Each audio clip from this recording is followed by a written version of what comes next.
Good morning. It's bright and early here on another episode of First Date with me as your host, LeeAnn Compton. I'm really excited today. I have a very special guest. She's the host of Wife of the Party, which is appropriately titled because she is married to comedian Bert Kreischer. She's also the co-founder of Birdie Boy Productions, LeeAnn Kreischer. Yay! Yay! Thanks for having me. Oh my gosh, thanks for coming on. Thank you. Yeah, I'm so glad you're in town. Yep. I get you. Yep. I have specific questions for you. Bring it on, baby. Thanks for having me. I'm so excited to be on the show. I love your show. Thank you. I think it's awesome. Thank I think you. You're just adorable and sexy and fun and funny and sharp, and I just love it. Thank you. Thank you. Well, I feel like this is going to be such a fun episode. I have appetizer questions for you. Okay. I have some new questions. And I also, at the very end, I have a bit of a tasting menu, which will be kind of like a rapid fire, like 60-second one-word answers as fast as you can. And we're going to try to get through all the questions Nice. in a fast way. So that's new. But we'll start off with my appetizer questions. Have you ever had to pay on a first date? I don't think so, no. I don't love remember. that. No, I don't remember ever paying on a first date, no. That means you've at least had like a good, what would Dr. Drew call it? Like a good Barometer? barometer, Yeah. a good picker. Yes. That's great. Let's say you see a hot guy across the bar and y'all make eye contact. Do you need him to come make the first move, or are you willing to make the first move? I'm assuming you mean before I got married. Yeah, of course. So, yeah. Well, I asked Bert out, so that should answer that question. Yeah, I had no problem approaching a guy ever. No. How did you and Bert meet? We met bowling. So we had mutual friends who had a bowling night, and we were on the singles team together. I knew his roommate really well. So I said to his roommate, hey, give him my number after we were bowling. We had so much fun. I'm not really into dating a comic, but we had so much fun. We'll have like 2 dates and then we'll be friends forever. Yeah. And then he never called me. What? Yeah, right? So I called his roommate like 5 or 6 days later and went, what the heck? Why didn't he call me? And he goes, well, ask him yourself, and handed Bert the phone. And I was like, what the heck? I'm a cute girl. We had so much fun. Why didn't you call me? And he was like, he just kind of stammered and stuttered. And I was like, dude, if you ask me out, I'll say yes. And he goes, because I thought maybe he was scared of women in general, romantically. So he asked me out. I said yes, hung up the phone, and he goes, she just wants me for my body. So he shows up, all right? So he paid for the first date, but this is the only time this happened. He pulled up in front of my apartment building and blew the horn for me to come outside. Oh my goodness. And I was dressed in a dress and heels, and I was going on a date. And this man's outside honking for you Monk to in his come truck. out. Yep. So I go outside and go, okay, if that's how we're going to start, let's see how this ends. So I got in the car, and he apparently, as soon as I walked out the door of my apartment building, realized I was not a booty call, that I was really a date, Yeah. and had a panic attack. Could no longer tolerate his shoes. Did not eat a bite at dinner. Was like stammery, stuttery, nervous wreck, sweating profusely. And I was like, he is terrified. He is terrified of like a real woman. You know? I was 32 at that point. So, yeah, the date. And then I couldn't get rid of him. Like I couldn't, he was like, let's go get another drink. Okay, how about we go get another drink? Okay, how about we go get a 6-pack at Ralph's? How about we, and I was like, it's 2 a.m., dude. Goodbye. Bye-bye. Have a nice day. Yeah. And then he called me 9 o'clock the next day. You want to go out? 9 o'clock the next day. You want to go out? 9 o'clock. He did that forever. He never left. Never left. Yeah. Well, obviously you're dating a party boy, or at least he was like the biggest party boy ever. Yeah. So you must have some of that in you. Do you feel like he brought that out in you? No, I think we were a match made in heaven. Yeah. Yes, I won the FSU Belch contest. I didn't go to FSU, but my sorority had like a big conference at FSU. And there was a Belch contest, co-ed, and I won. My dad kept the certificate on the wall for years. I was a real big partier in my sorority. So I was very involved in my sorority. I don't think I would have dated Bert in college. I think he would have been too much. Yeah. But by the time I met him, that had calmed down a little bit for him. Right. And it had calmed down a lot for me. So But yeah, I have no problem. Last night we were at the bar doing shots and people kept leaving me out. And I'm like, why are you leaving me out? I'm not dead. I'm just 53, right? Oh, sorry. I'm just 53. Like, don't leave me out. I want one too. Come on. So I don't think anybody really knows that about me. Yeah. But that's fine. I don't care. Oh, I love that though. That's cool. Yeah. It's like your secret weapon. It is a little bit. Yeah. Yeah. I can hang with the boys. You're fun as hell. I am fun as hell. What do you think what set Bert apart from all the rest of the guys? Like, what made you really want to date him? That's a really good question because about 2 weeks in, I just went, this might be what I'm looking for. And what I don't know what it was maybe about him, but the way I felt when I was with him is that I could completely be myself. Now, I'm from a real small town that's really redneck. And when you date guys in LA, they don't understand that. Like, there's a lot about your family culture that on the surface looks not great. Right. But really, when you sit and talk to somebody, you go, oh, well, they're just a regular person, just like anybody else. I didn't have to explain that to Bert. So I didn't have to explain a lot of myself to Bert. He just kind of got me right away. So I think that was probably the first thing that I went, oh, okay, I don't really have to put on airs, so to speak. I just can really completely be myself. You guys had really good chemistry, it sounds like. Yeah, we did, right from the beginning. Yeah, and I understood him right from the beginning too. So yeah, I think that was it. What is your least favorite trait? Oh my God. We only have half hour, right? That's not long enough. Least favorite. Well, I have like a physical, like an action least favorite trait. He's super slobby. Like, I mean, like gross. I mean, like frat boy, like I stick stuff under the table. You should look in your coffee table in the lobby, just saying.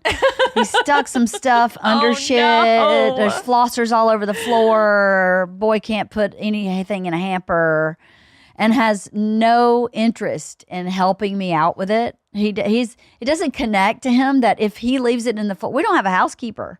Like if he leaves it in the floor, somebody's going to pick it up and that's me. Yeah. And he just doesn't put two and two together that he's inconveniencing me by just being himself. And I've even said to him before, I've been like, you know how this affects me? And he'll go, hold on. You're trying to change who I am. I don't think there's any changing him now. There's not. I'm like, well, the ship sailed a long time ago. And I was like, well, I guess I'm picking up laundry all my life. There's that. And then when he gets really upset, he can't hear, see, think about, feel, hold anybody else's experience but his own.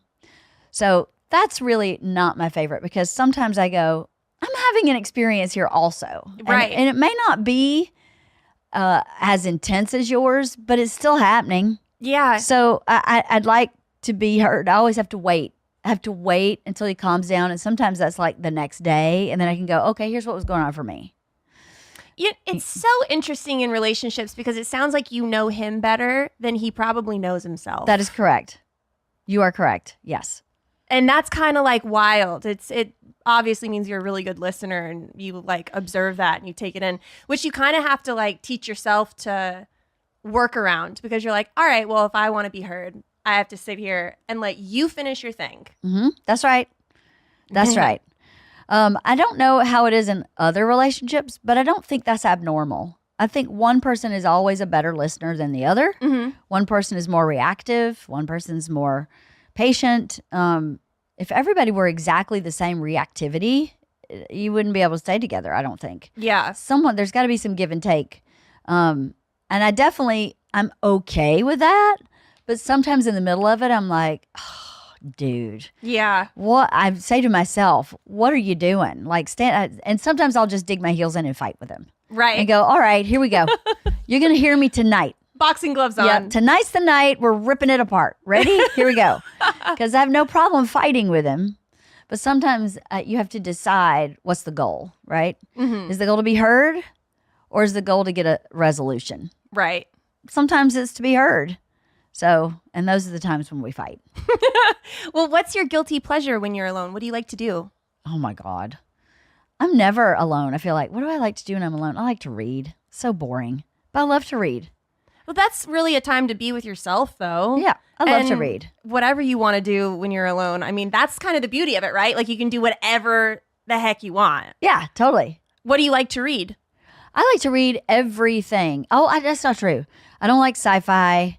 I don't like fantasy, but I like self-help books. I like memoirs. I like novels. I've been reading a lot of classics lately. Like I'm reading Great Expectations right now, which I'd never read. Because I went to a really rural high school and they were like, here's one classic novel. And now here's a manual for a tractor. Have a nice day.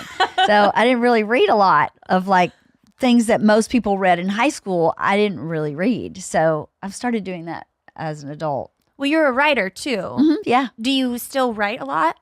So funny you asked that. I wrote a lot in the pandemic. I had written for a long time before I met Bert. And then when we got pregnant, I couldn't be a mom and write at the same time. It just made me really frustrated because I couldn't focus on it the way I wanted to. Mm-hmm. So I just stopped. I was like, I'm not going to take it out on my kids because I can't find a 2-hour block to sit down and write something. That's not fair. So when they're old enough, I'll go back to it. So as I got older, I just had a hard time kind of starting.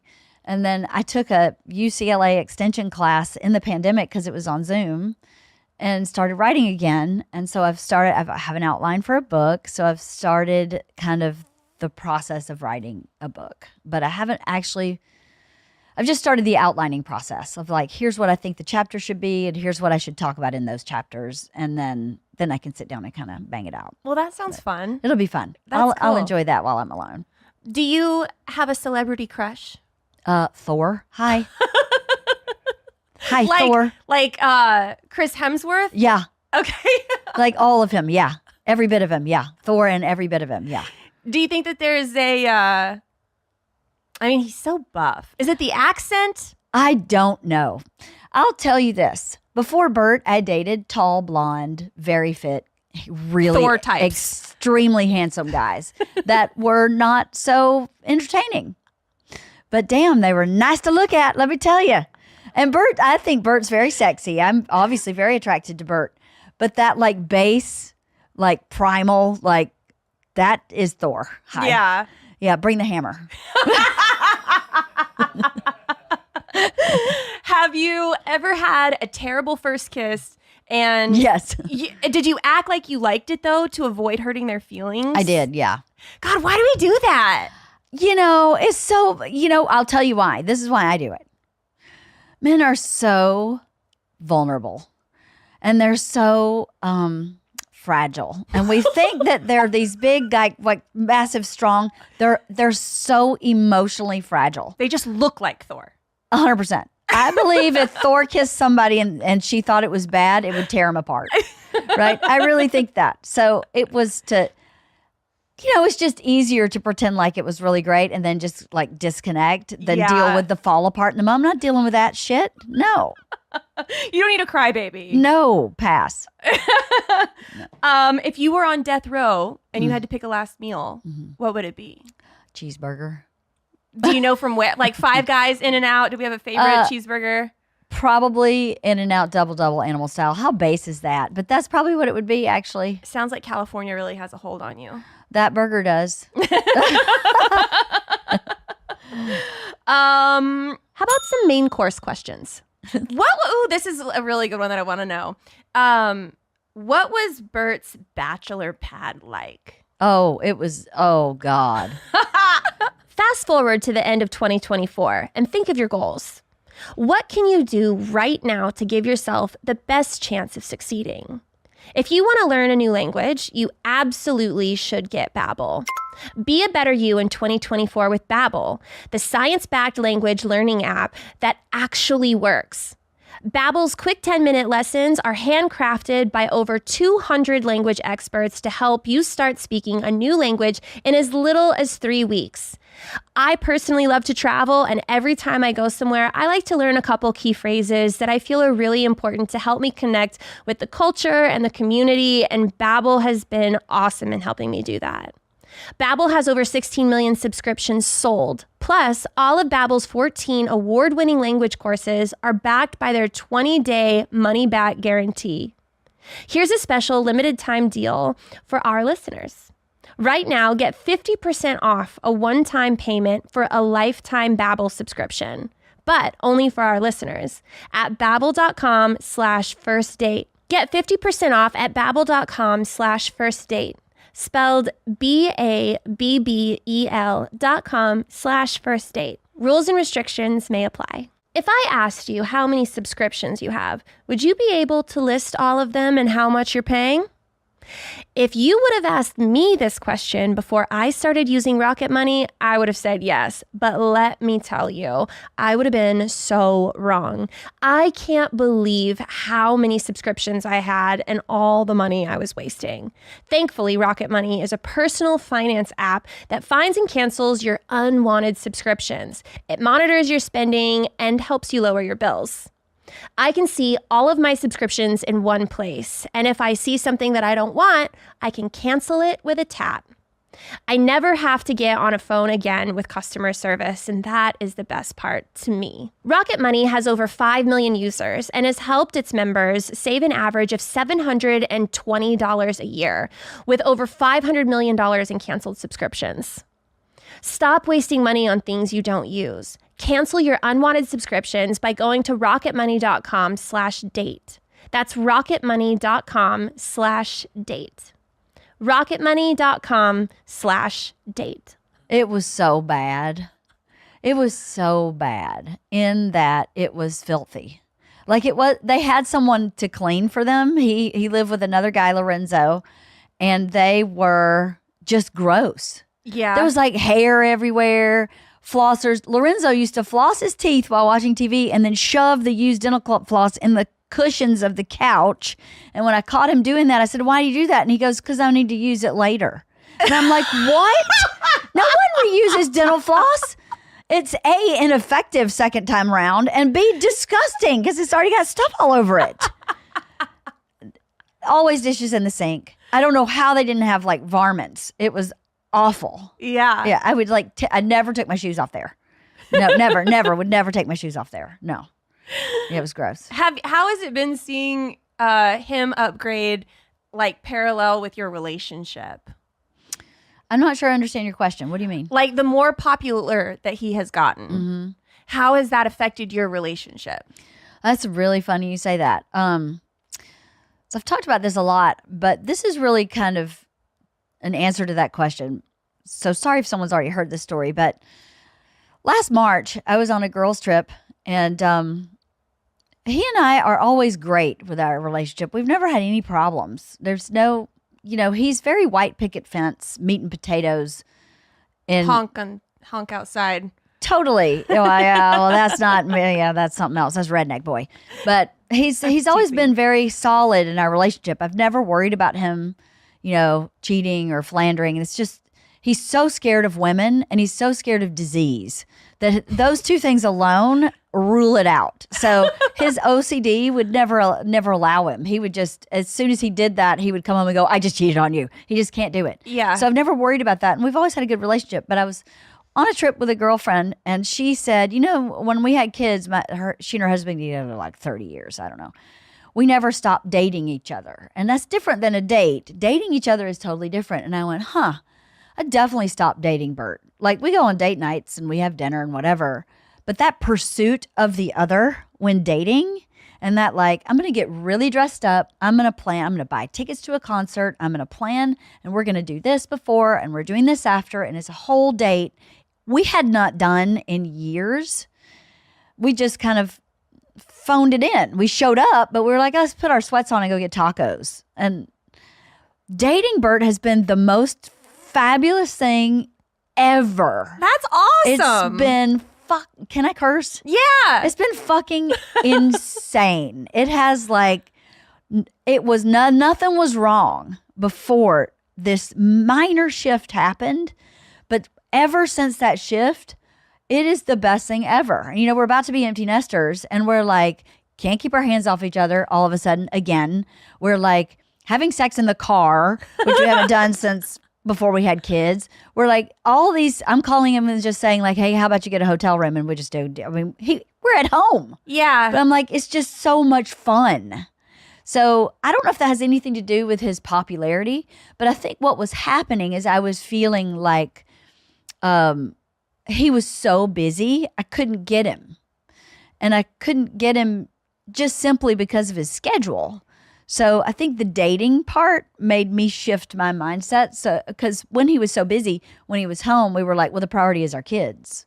You need to hang out with our kids before you hang out with me and you. Mm-hmm. And that shift, when he was so busy, I was like, oh, no. Actually, we need me and you, and the kids will be fine. Like, they don't give a shit that we went to a hotel room. They're in their rooms, like on their phones with their friends. Yeah. So that happened when his popularity was really at its height last year. We were really super intense. So I don't know if that really answered your question, but that's what came to mind when you said it. Well, I think that's like the best outcome ever. Like, things spiced up and lit up and got even better than things were. I mean, that's like the ultimate outcome. I think so. I think it's easy. I mean, we've been together 22 years. So at a certain point, you do kind of get in like rote behavior where you just kind of, yep, let's go get the same taco restaurant, get the same, every time you come home, they want the same tacos. Yeah, you can definitely get stuck in a little bit of like a cycle or routine. Yeah. And it's good to break those things. Totally. And to break it in a way where we didn't break it, we freaking like destroyed it. Yeah. It was really cool. Well, I know, I've learned a lot about what you love about him. What do you think? I mean, I can tell that you're awesome, but what do you think it is that Bert found and fell in love with about you? What do you think drew him in? My boobs. I think that was the beginning. He really was always liked my boobs. You know, it's always a great start. You know, so it's a good place to start. And men are so visual. So, and I've always had really good boobs. No, I think that's part of it. I love you. It's true. I mean, you know, sex is real. People act like it's not real, but sex is fucking fantastic when you find the person you love, even before that. So, yeah, I think for him, it started with like, she's got nice fucking boobs and she's pretty. And then I think it grew into, I've never cheated on anybody. He's been cheated on by everybody. I've never, what you see is what you get. I do not have agendas. I don't know how to function like that. Like, I am so very direct that I've been told my directness is like unsafe for people. But I'm sorry. That's just how I am. I try to be sensitive, but I don't mince words. And I was really honest with him about his comedy. So the first time he took me to see a show, I was like, it was great. Everybody was laughing, but you're so much smarter than that. I don't know why you're talking about going to Disneyland on acid. You're way smarter than that. So maybe start thinking about other things. I mean, keep that. Don't get rid of it. But what can you add to it that's a bit smarter? And I don't think anybody had ever talked to him like that before. And that's because I was a writer. That's what I saw. I was like, he's really selling himself short by talking about these frat boy stories. There's so much more than, he's fucking 30. The frat was a long time ago. So what are you doing? And I think we've always had that relationship where I've always watched this. I went yesterday and I was like, oh my God, this chunk of your stand-up was amazing. And I got the club to send me the audio. I was like, you need to start fleshing that out. So I think that kind of kindred spirit in really liking writing was a big part of it too. So I don't write stand-up. I've never written a joke of his or anything like that. But I do have an eye for what to pursue. Like, you should go that way. Well, it sounds like you give really good, honest feedback. I do. And you're also like a powerhouse of support. I am a powerhouse of support. I am pretty rock solid. I think that in a relationship, that's so important to have in a partner. Mm-hmm. Because you don't, the whole point of having a relationship with someone is that you want someone to go through life with. Like, you want a partner. That's right. So having that support is awesome. And I feel like that's probably like a very attractive trait. I think it was. I think once he figured out that I think the trust thing was a really big thing too. So that he felt like he could completely trust me. Because I think every girlfriend he ever had really let him down. Yeah. And that's why he never asked me out, because he was super scared of women. I didn't know that, but obviously he told me that later. Yeah. So that trust is the beginning of trusting me with saying, hey, what about this with stand-up? And trusting me about, hey, what about this with parenting? Right. Hey, and as soon as I showed up, he handed me all money issues entirely. He doesn't want to know anything about money. And I had been running my own money, you know, which I didn't have much, but I mean, that boy couldn't even write a check. He couldn't do anything. So, let alone clean his dishes. No. No. Do you think when you go on a date, like physical appearance is so important, but is it cheating if you wear Spanx? No. No, it's not cheating. Absolutely not. No. Why would that be cheating? I don't know, because it's kind of like makeup. When you take your makeup off, you can look like a totally different person. Well, what happens if a guy thinks like, oh, she's like a 27-inch waist, and then you take your Spanx off? You're like, we're lying about your waistline. Well, then you may need to reevaluate that fella. I'll tell you that, because yeah, Spanx are necessary in life to make you feel good about you, right? Mm-hmm. Or at least for me, I put Spanx on and I go, that's what I'm talking about right there. And then if I take them off, I go, yeah, I'm not going out in public like that. No way. So, I don't have a problem with Spanx. I think they're also comfortable. Very comfortable. It's like a hug. It's amazing. All the time. Yeah, I actually really like them. Yeah, I'm with you. I do too.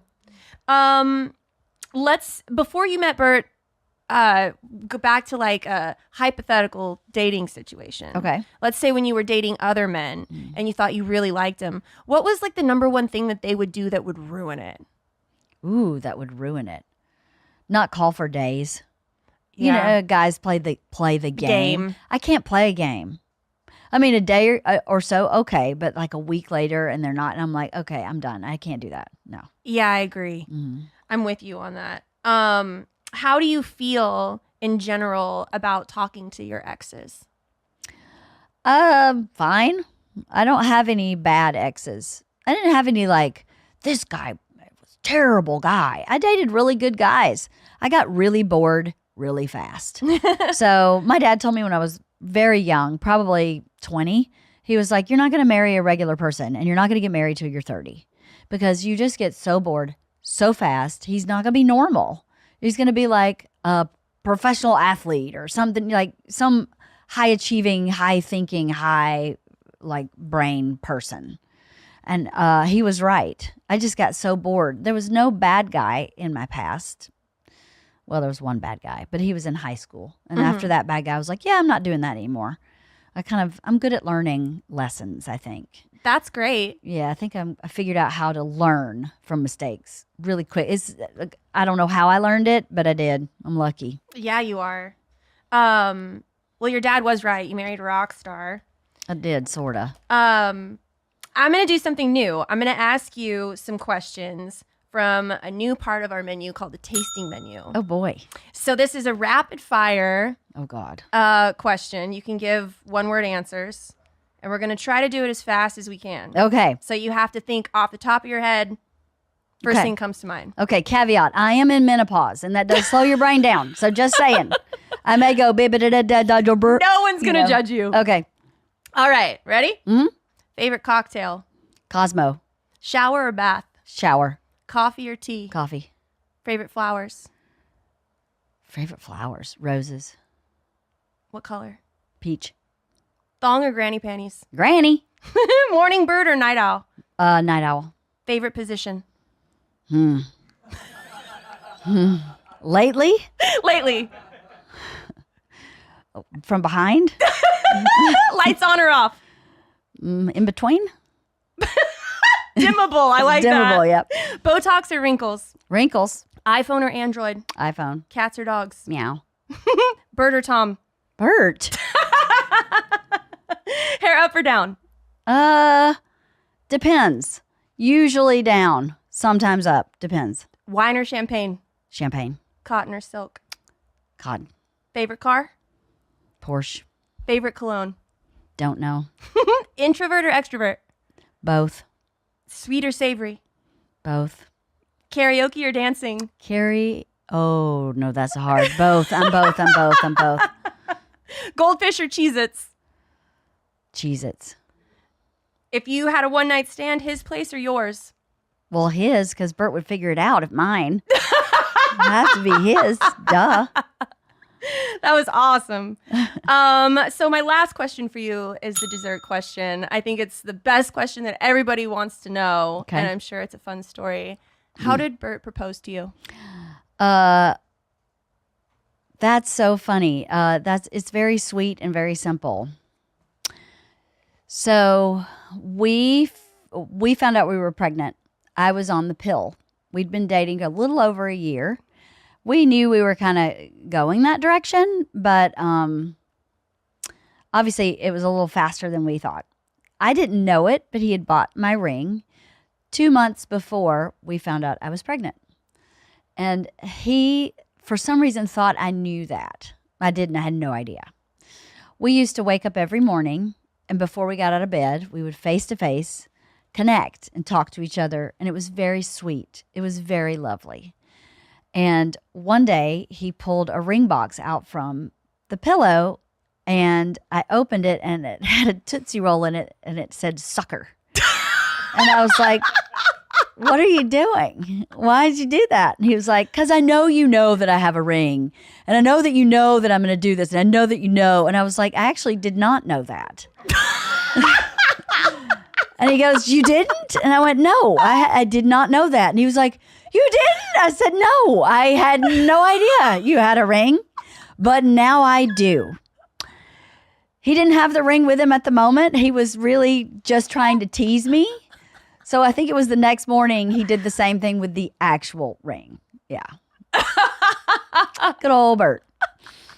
That's how he proposed. So he totally blew the surprise by thinking I already, he's a goof. Well, it's good to know that he's always been the same and never ever changed. No, I have always said he is a 9-year-old teenager. So if you can just wrap your head around, he's 9 years old in his brain, he has the hormones of a teenager, you're going to be okay. That's what I have to say to myself. I had one of my best friends on our wedding day, just met him at our wedding, came to me and said, he's a kid. He's going to always be a kid. So if you don't expect anything more of him than being a kid, you're going to be really happy and you're going to have so much fun. The minute you start thinking he needs to grow up, you're going to start having problems. So just keep it in mind. Your marriage will be great as long as you let him stay a kid. And it's probably the best piece of advice I've gotten, because as you have kids and as you have financial problems and as parents get sick, I think back to that and go, I can't expect more of him than he actually is. And to be realistic about your expectations. He always rises above what I expect anyway, especially in hard times. So the adult Bert does show up. It is there. Yeah. But I kind of make plans based on the 9-year-old teenager. Yeah. And then the adult Bert will show up and I'll go, okay, that's good. Wow. Well, thank you so much for all of the stories and telling me all about your life. I feel like I could sit here with you forever and talk.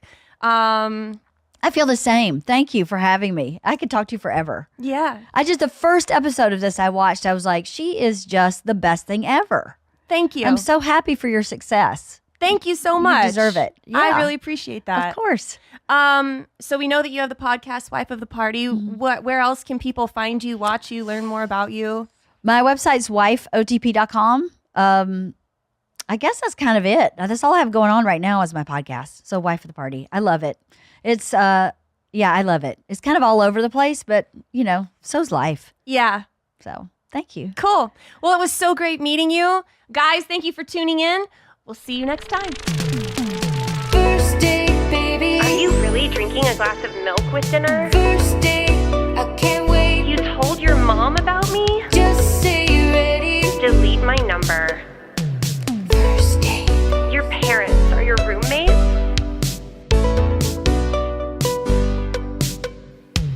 First date.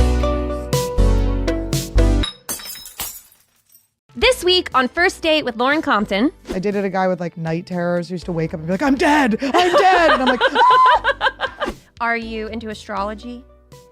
It depends how depressed I am. Now I'm with my partner. My boyfriend and I are about to get engaged. Oh, how do you know that? Because I paid for the ring, bitch. I'm so excited to see you tonight. First date, baby. First date, I can't wait. First date. On today's episode, we have our very first female guest. She was born in Philadelphia. She's a stand-up comedian. She has a fraternal twin brother. She's the co-host of Annie Wood. She's also the co-host of Trash Tuesday. Guys, help me welcome Annie Letterman. Hi, yay, it's me. My brother getting a shout out. Good job. I know, right? And the credits were right. I'm kind of the main host of Annie Wood, but my boyfriend's on there too. But you did good and you pronounced my name right. Oh, I'm so proud of you. I didn't even have to practice. You did so good. So the premise of this episode, we have different questions for you about dating. Okay. I've got some appetizer questions, so we get in, we massage it in a little bit. Main course, where we get a little deeper, and then a dessert question to bring it all back and have like a sweet ending. If you have a red flag here or there, I might like call it out, but I'm sure that you might. You should have some GERD questions for very later when I wake up in the middle of the night with indigestion. Well, I guess we'll get started. Let's go ahead and get into some appetizer questions. How on a scale of 1 to 10, how deep should I go on my appetizer questions? Should we You start can go out as with deep as you want. Okay. I'm here for it, baby. Do you drink? I don't drink anymore, no. I quit drinking when I was 25. Oh wow. I'm 26, so it's been a...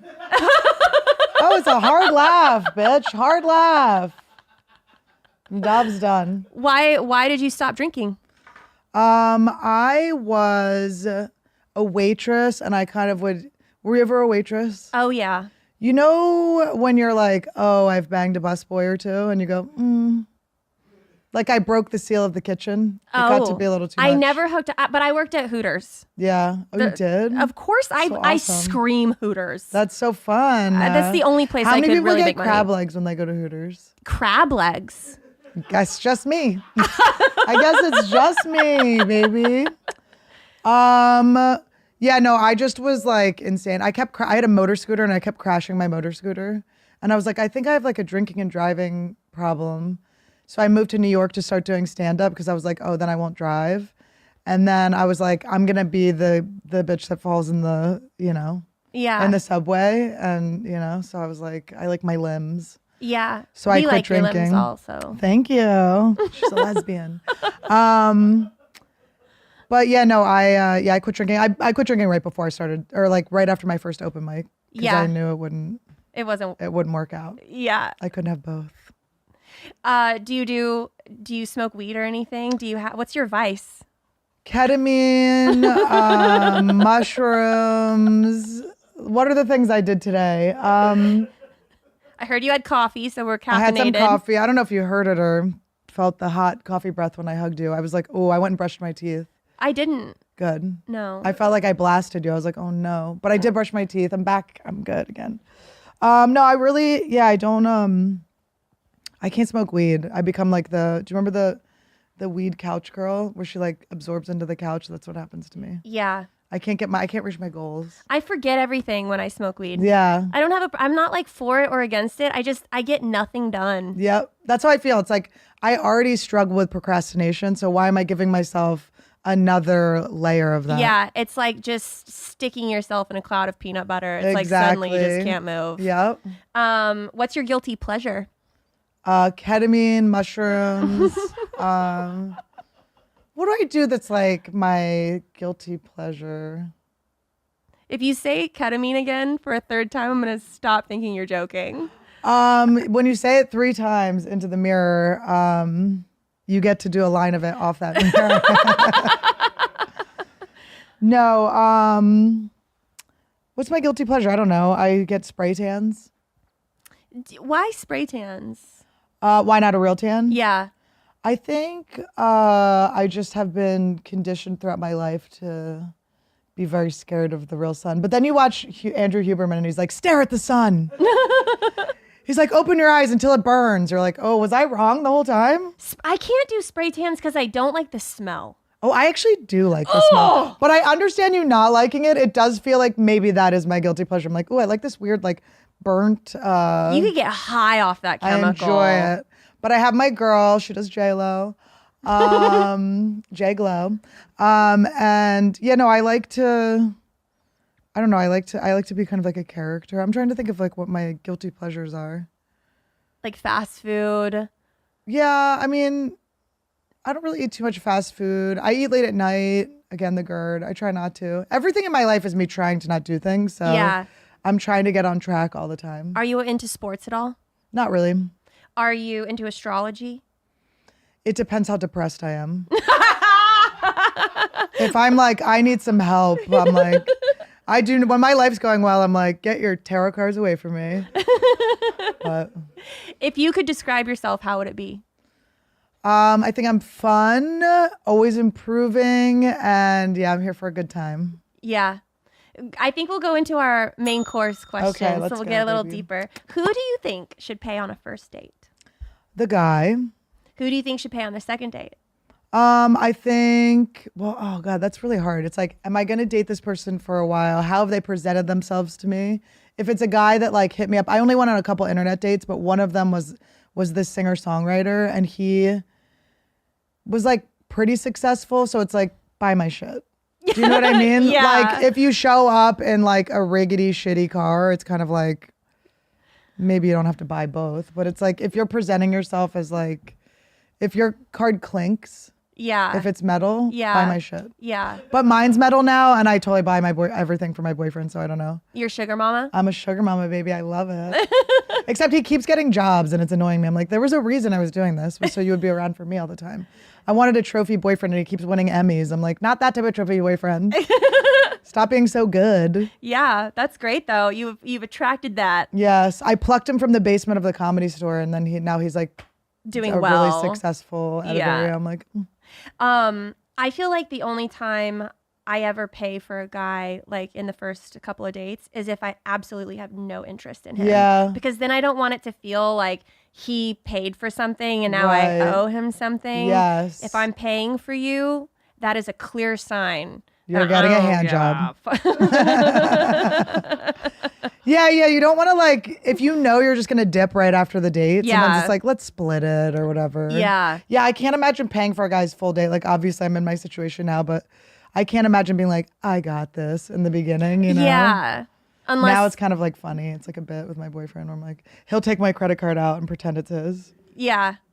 I've seen some TikToks like that where they just like shove it under the Oh, table that's so and then funny. they just like take it. It's our role playing. Yeah. Like you're just pretending to Yeah. be the fun loving girl that can't afford anything. But I definitely, yeah, like I think it's really hot when it's not a question, when a guy just pays and they don't have to like, they don't make you have a moment. Like if they're just like, come on, get whatever you want. Yeah.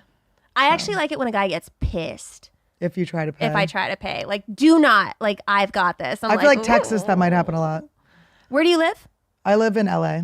Okay. When did you move to LA? I moved to LA in 2012. I moved from New York. Yeah. And you still like it, I guess. I love LA, yeah. No, I love LA. I don't know. I like living there. I love my apartment. I'm right by the beach. It's beautiful weather. Even when it's bad weather, it's like funny. I don't know. I just enjoy it. I go to the Comedy Store every night. I just have a good life there. That's cool. It's fun. Do you get jealous easily when you're in a relationship? No. You don't give a It fuck? sucks. When I find out somebody's cheating on me, I'm in shock. I'm always like, I always find out for some like random reason. Like I had this boyfriend, Mark, Darky Marky. He came up with it. He was Mexican. Wasn't me. Okay, I didn't stop saying it, but Darky Marky. He had a flip phone. This was like, I still drank then. Yeah. I drank when there was flip phones. I would wake up in the morning wasted, and my phone would be in 2 different rooms. Mm-hmm. My one phone, 2 different rooms. I was like, oh no, go back together. But I had like texted him trying to send him like with using parentheses and the lowercase L to make it look like it was spooning. It was like so embarrassing and like such like a nerdy like couple thing to do. And so he left his phone in my car and I went to check the text to see if it showed up the way I wanted it to. Yeah. And it was like, last night was hot. And I was like, did you pay her? Because it couldn't have been that hot, Darky Marky. Oh my goodness. But I was like, oh my God. Yeah, he was like banging girls at the stairwell at work. Ew. Fire escape, I Was know. that when you were a waitress too? That was when I was a go-go dancer. Okay. Was he? He was a bartender. I thought, okay. But it was like trying at my to- work. I was like, and it was always like an ugly chick. Yeah. which was insulting. Well, it's always an ugly chick. They always cheat on you with an ugly chick I know. because they have to feel good about themselves. Yeah, so it's a girl that's like really like Yeah. so into them. Yeah. You said that when guys cheat on you, have you been cheated on often? I guess I found out a guy cheated on me later. This girl was like, "Oh my god, he cheated on me too." This girl that dated him after was like, I didn't know he cheated on me," but I didn't care. I was so like past it. I never care. It's always like it always seems so weird to me. It's like by the time you're cheating on me, it's like the relationship's probably over. Yeah. And we're just kind of like still hanging out. So it's like it's never that big a deal. But the way I got back at Darky Marky was I found out about the other girl because I'd found the text, and then there was this really ugly girl from our work, and I sent the one girl had fake tits, so I was like, all right, that's fine. She's different, you wanted some big tits, but I get it. You liked she was Big tits are nice. I like nice fake to have boobs. I big get it, tits, and yeah. I'm not gonna have fake boobs. So I like They're fun to play with. exactly. If you want to enjoy fake boobs, I get it. But so I find out about the other girl. He had moved to California. I was living in New Mexico in Santa Fe. And I sent him, I just said, the subject of the email was, "You should be really proud of yourself." And then I blew up this picture of this girl looking so ugly. And I just sent that, right? And then years later, we both lived in LA and we like, not rekindled like relationship wise, but just, we had been friends before. So we were hanging out again. And he goes, he's like, "I'm really sorry. I did all this work with this Chinese medicine and I realized like what I had done. I worked on myself and like how much I'd hurt you." And I was like, "Oh, dude, I wasn't in love with you. I was just like, it's annoying you like raw dogged me when you were fucking other girls." Yeah. Do you know what I mean? I was like, "Oh, I was fine." And just his face, because his ego, obviously he's got some ego issues. Of course, he wanted to hear that you were about to give him a second chance. Or that like, "Oh my God, I've been waiting to hear this." I'm like, dude, I don't care. I wouldn't be hanging out with you if I was still mad at you. I don't give a shit. I was like, "Oh, it meant nothing." I was just like annoyed. Would you ever give a guy that cheated on you a second chance? Oh God, no way. There's Off so many the people table. in the world, and it's okay. Like, I think I have a healthier look at things now, where whatever happens, I'll be okay. I'll sustain. I'll get through it. But also, it's the universe is giving you your answers in front of your face. So it's like if you keep going back, it's like, all right, this person's probably not for you if they keep banging your cousin or whatever. That's a red flag. Yeah, red flag, especially when you go in the family. Yeah. I have a twin brother too. I'm like, he's cute. I get it. You want to bang him? How do you feel about condoms when you're dating? Are like, drink your water, take your time. Oh, I'm allergic. To condoms? Yeah, sex sucks, and those are my symptoms. Sex sucks, and my vagina smells like rubber. No, I'm a little allergic to latex. That's what I found out through Darky Marky when we were dating. I started to just get really like, it's so disgusting. No, my it's balls would okay. drop basically. And yeah, no, it would burn, and it was like horrible. And then I found out I had a latex allergy. So I wasn't using condoms with him. So that was why I was like, dude, just break up with me. Yeah. Damn, so you God. can't even use a condom. No, but I can use the latex-free ones. Yeah. Lambskin and stuff. But do those protect you? They don't protect you. It's mostly just pregnancy. They don't protect you from like STDs too much. Right. It's just the pregnancy. But I like my hoe years were. I knew about my latex allergy. Yeah. Like after my hoe year, like I was already weaning off my hoe years. So I didn't have to do too. You too had a much whole raw. lot of time to figure it out. I had a whole lot of time, baby. How do you feel about kids? Do you ever want kids? I have frozen embryos. I have 4 frozen embryos. Ooh, how was that? It was like a hell situation, but Really? I'm very glad I did it, and I 100% recommend it. Yeah. I'm 36. I'm probably going to freeze my eggs. Yeah, freeze your eggs. Yeah. Yeah, I'm 39. I did it when I was 38. Yeah. And I really think you'll be so happy. I heard it's torture, though. It is torture, and you're a psycho. It's really hard for the people around you Yeah? because you're mentally ill. Yeah. You're emotionally unwell. Because you have to get on something first that's like... You're taking, they put you on birth control sometimes. I mean, my guy did to like, because I had to do it with my tour schedule. I'm such a psycho. With my tour schedule. So we like tried to make my period at a specific time so I could still go on the road. And then I ended up canceling so many things because I felt so miserable that I was like, I can't like Really? give the audience what I want to give them. I don't want to give them like a show where I'm like, I'd rather just reschedule. How long did that stint last? I think it was only like 2 weeks that I was doing the actual hormones, but you have to stab yourself. All of a sudden you're a nurse, by the way. Yeah. They just send you stuff. They go ahead. Then I go the day that I'm getting the eggs extracted, and the woman's like inserting the needle straight on. And I was like, oh, aren't you not supposed to do that? And she's like, no, well, how have you been doing it? And I was like doing it sideways. She's like, you're lucky it even like got in your system. I was like doing it completely the wrong direction. Oh my goodness. But I'm like, you're supposed to, wait, can not a nurse come show me?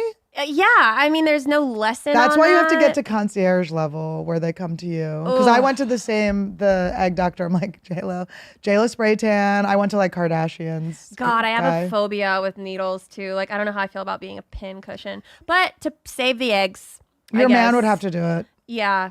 which is hard to do. He'd to somebody probably once. like doing that. He'd be like, payback savage. Do people know who he is? No, we keep Okay. that under wraps. Trying to keep some shit private. Yeah. I know, so you can run your mouth more. It's better. I mean, I also just like, there's nothing private about me as a person. Yeah. I just let it all go out. I know, I can see. She's actually flashing me her vagina right now. It's cute. Thank you. It's great. I shaved. What is the longest? This is not a spray tan. This is just a regular tan. No, I'm sorry. I didn't mean to stab you with my pointed That's okay. toe Amazon shoe. No, this is a real tan. I mean, Do it's you a go to a fake tan tan. vet? Of course I Yeah. do. It's look good. 114 degrees outside. Yeah, you can't go outside. You look good. Thank you. Your face looks good for it. The only reason I don't get spray tans is because I don't like the way they smell. Yeah. Ooh, it So looks I just cute on you, like though. hope and pray I don't get a melanoma. You don't like when they like crust off. I like a good ombre when it starts rubbing off. My armpits are all white. Dude, I work out like 5 days a freaking week. What do you do? Pilates. Pilates is my new shit. It's so I good. am There's in love with nothing it. better. But when you sweat, you know, it kind of like Yeah. peels and then it's like a leper. Yeah. And then what do? You just cover it back up with another spray I just tan? lean on in, baby. I go, what? I'm crusty. What's up? No, you can always see like my hair extensions. I don't care. I show my dents, baby. We like that. Yeah. What's the longest you've gone without showering? I shower a lot. I will maybe not wash my hair, but I shower every day. How many- if I go an extra day, like if I go a day without showering, it's because I'm like bedridden, doing nothing. Like I try not to be like stinky pussy out in the world. That's good. Do you? I love your nails. Thank you. I'm very into like nails and stuff. Would you consider yourself high maintenance? I am. Yeah, I'm high maintenance. I like to look cute. I mean, every once in a while I'll slob it up and you know live my life, but I like to be camera ready, baby. You never know. I like that. Yeah, I like to look cute. It's fun. I love being a girl. I think it's so fun that we get to do all of our makeup and stuff. I'm actually really happy for this younger generation that they're getting all into the boys are wearing makeup and stuff. I'm like, finally, you're catching on. I feel like they've been wearing makeup for a long time. Well, they love Halloween, right? Halloween, they always like dressing like a woman. They always like doing their eyeliner. Have you noticed this? And then they all of a sudden after Halloween, they can never rub the eyeliner off. I go, you boys want to wear makeup. learn how to take it off. And just say, no, they know they don't want to take it off. So they're like, oops, they don't want to learn. Then they get to have like their smoky eye for a week. Oh, was a costume. The problem with guys doing their makeup though is that they're learning too fast. Mm-hmm. And they're getting too good at it. Yeah. They are surpassing me in my makeup Yes. journey that I've been practicing for a really long time. Like they have like dewy skin Yes. and And the Botox. highlighting, and I'm just like, I'm getting shown up. Well, it's like, I'm here to fool you. Like, I want to know what your nose looks like. You're not allowed to see what my nose looks like till the morning, okay? I will give myself a Michael Jackson nose with my contour kit, but you're not supposed to do it back. Yeah, right. When you're dating someone, what is a deal breaker?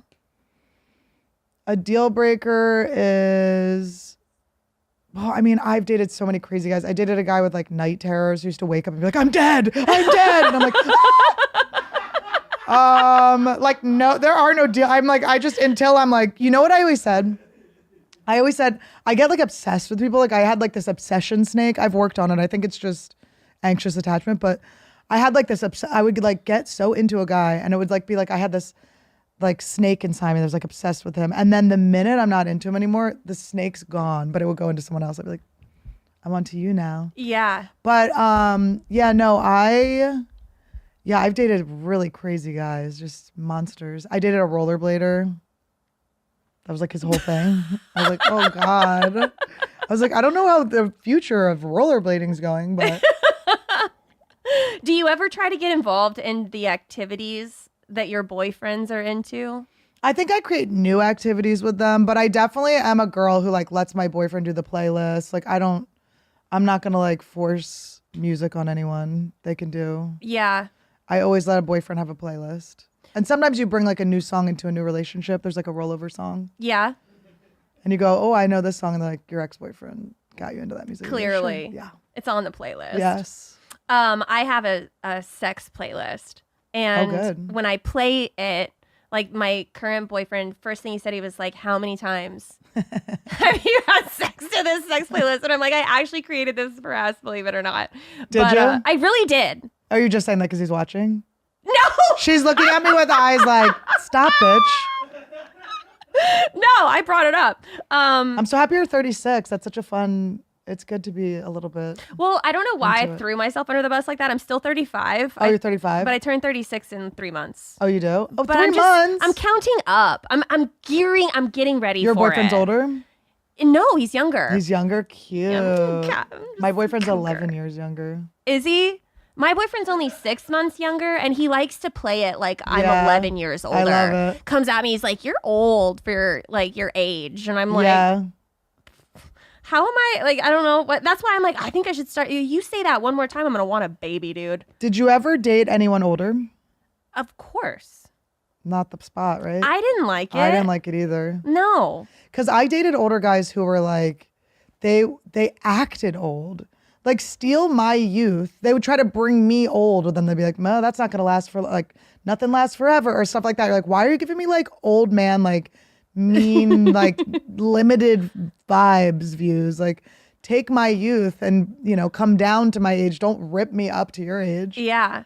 What are some of these other monsters you've dated? Oh, my God. I dated a guy who was like a Peter Pan syndrome boy. I who feel like just a lot could of guys never- have that. It's just like, dude, you're 50. Like, Yeah. it's time. Sometimes they digress into a midlife crisis. Yeah, but they do the thing where they really want you to fall in love with them. So they put like, it's like the love bombing and stuff. Like, I don't like to like name people narcissists. Like, you know, they have all these YouTube videos of what narcissism is and Yeah. stuff. And I feel like that's a weird thing that's happening. I where feel like you can label anyone a narcissist if Exactly. you look at that. and you're only watching it to decide why someone didn't like you back. You're always Right. like, they must be a sick narcissist or Yeah. something. But he had some, so I just, you know, love bombing is like one of those terms. But, you know, that was always frustrating where it's like, and it's always a guy I don't really like. So there's this one guy I was like, I'm not really into him. But he wouldn't let up. And he was funny. He was making me laugh. And so finally, like, I would give in. And he's like, whoa, this is a lot. Like, he took me to meet his friends. We like went bowling with all of his friends from college. Mm-hmm. And it had been a while. So they were good friends. He hadn't been in college in a very long time. And then when we left, he was like, you know, I'm still seeing other people. And I'm like, it's just weird. Why are you doing both? It's like, I don't need to meet your family. Yeah. How far into a relationship do you feel like you should meet someone's family? Well, it just depends. You know, when you just know you're in a thing, you know, like I guess with my boyfriend, we met right before the pandemic. So that was different. But I really waited. I didn't want to say I love you to him until we got out of the pandemic. And then it lasted so long that I was like, oh, I guess we have to. Say it now. Yeah, I can't wait that long. It's so insane. I kept being like, I love Yule logs. You know, you like say it accidentally. You're like, fuck. But I guess, yeah, meeting the family. I tend to date guys that are from New Jersey and I'm from Philadelphia. So we go back for Christmas. And so I naturally usually meet the family over the holidays. Mm-hmm. But I definitely have met, it makes it messier when you break up. My one boyfriend, the rollerblader, I knew I didn't want to. Meet his family. I just didn't want, I just was like, this is the thing. Yeah, like, we're just together. And then we just ended up living. It was like 3 years and it should have been 2 months. Yeah. I was like, oh God, this was, you know. I had a relationship over the pandemic and I dated the guy for a year and we should never have dated anyway. Yeah. I didn't even ever really like the guy. Yep. I He know. read my journal. He journaled and he encouraged me to journal. And I just was like, dude, To ever be encouraged to journal, it's so condescending. Yeah. He was like, you need to journal. My dad once said to my mom, she was complaining about something, and he went, I invite you to journal about that. And my mom lost her goddamn mind. And I remember being in the kitchen like, how dare you say that to her? Like, it was so funny, but we always bring that up where it's like, Dad, don't invite us to journal. It's like so rude. Like, well, I know. Like, he's like, I'm so in touch with myself that I'm journaling. This guy. He's like, you should do it too. Yeah. And then he read it. So I left one day, and I had journaled. He had previously, a couple days before, told one of his best friends who was wanting to break up with his girlfriend but didn't know if he should. So this guy that I was dating encouraged his friend, well, why don't you make a pros and a cons list and then you can weigh them out? So when this motherfucker invited me to journal, I made a pros and cons list. And my pros list was like a list of 4 things, like he's a man. He has eyeballs. His abs are okay. Yeah. And then my list of negative things went on for like 3 pages. Yeah. And it's like, he's not European. Like, it was like things that he could never change about himself. And so I went grocery shopping, and when I came back, he was bawling his eyes out. It's like, I know. And I'm like, there's such a thin line with the crying too with guys. It's like, I don't want a guy who doesn't cry, but it's like, oh, I had a guy who had lesbian moms and he cried constantly. I was like, you need a dad. Sucked on too many nipples. I'm like, do you want to borrow? Yeah, exactly. I'm like, you need to borrow my dad. Yeah. So this guy ended up having a full-on mental breakdown. And then when I was like, what happened? He's like, I read your journal. But how low self-esteem for him that he can read those words and cry so hard about himself. Like, be a man. Yeah. You can cross that one off the pros. He also needed to hear a lot of those things about himself. Yeah. So I'm It glad. resonated. Yeah. And I think he was so hurt because he didn't realize that he was such a shitty person. Yeah. And so then he made it very easy to break up. He just moved out. Yeah. Like 3 days later, he was completely gone. And I was like, thank you. I should have done always this just earlier. leave. Like, I always break up with like this one guy was living in my apartment, and it was like my apartment I got through my friend. It was such a cool apartment. Los Feliz was so beautiful and so cheap. And I was like, I'm just gonna move to New York for a couple months.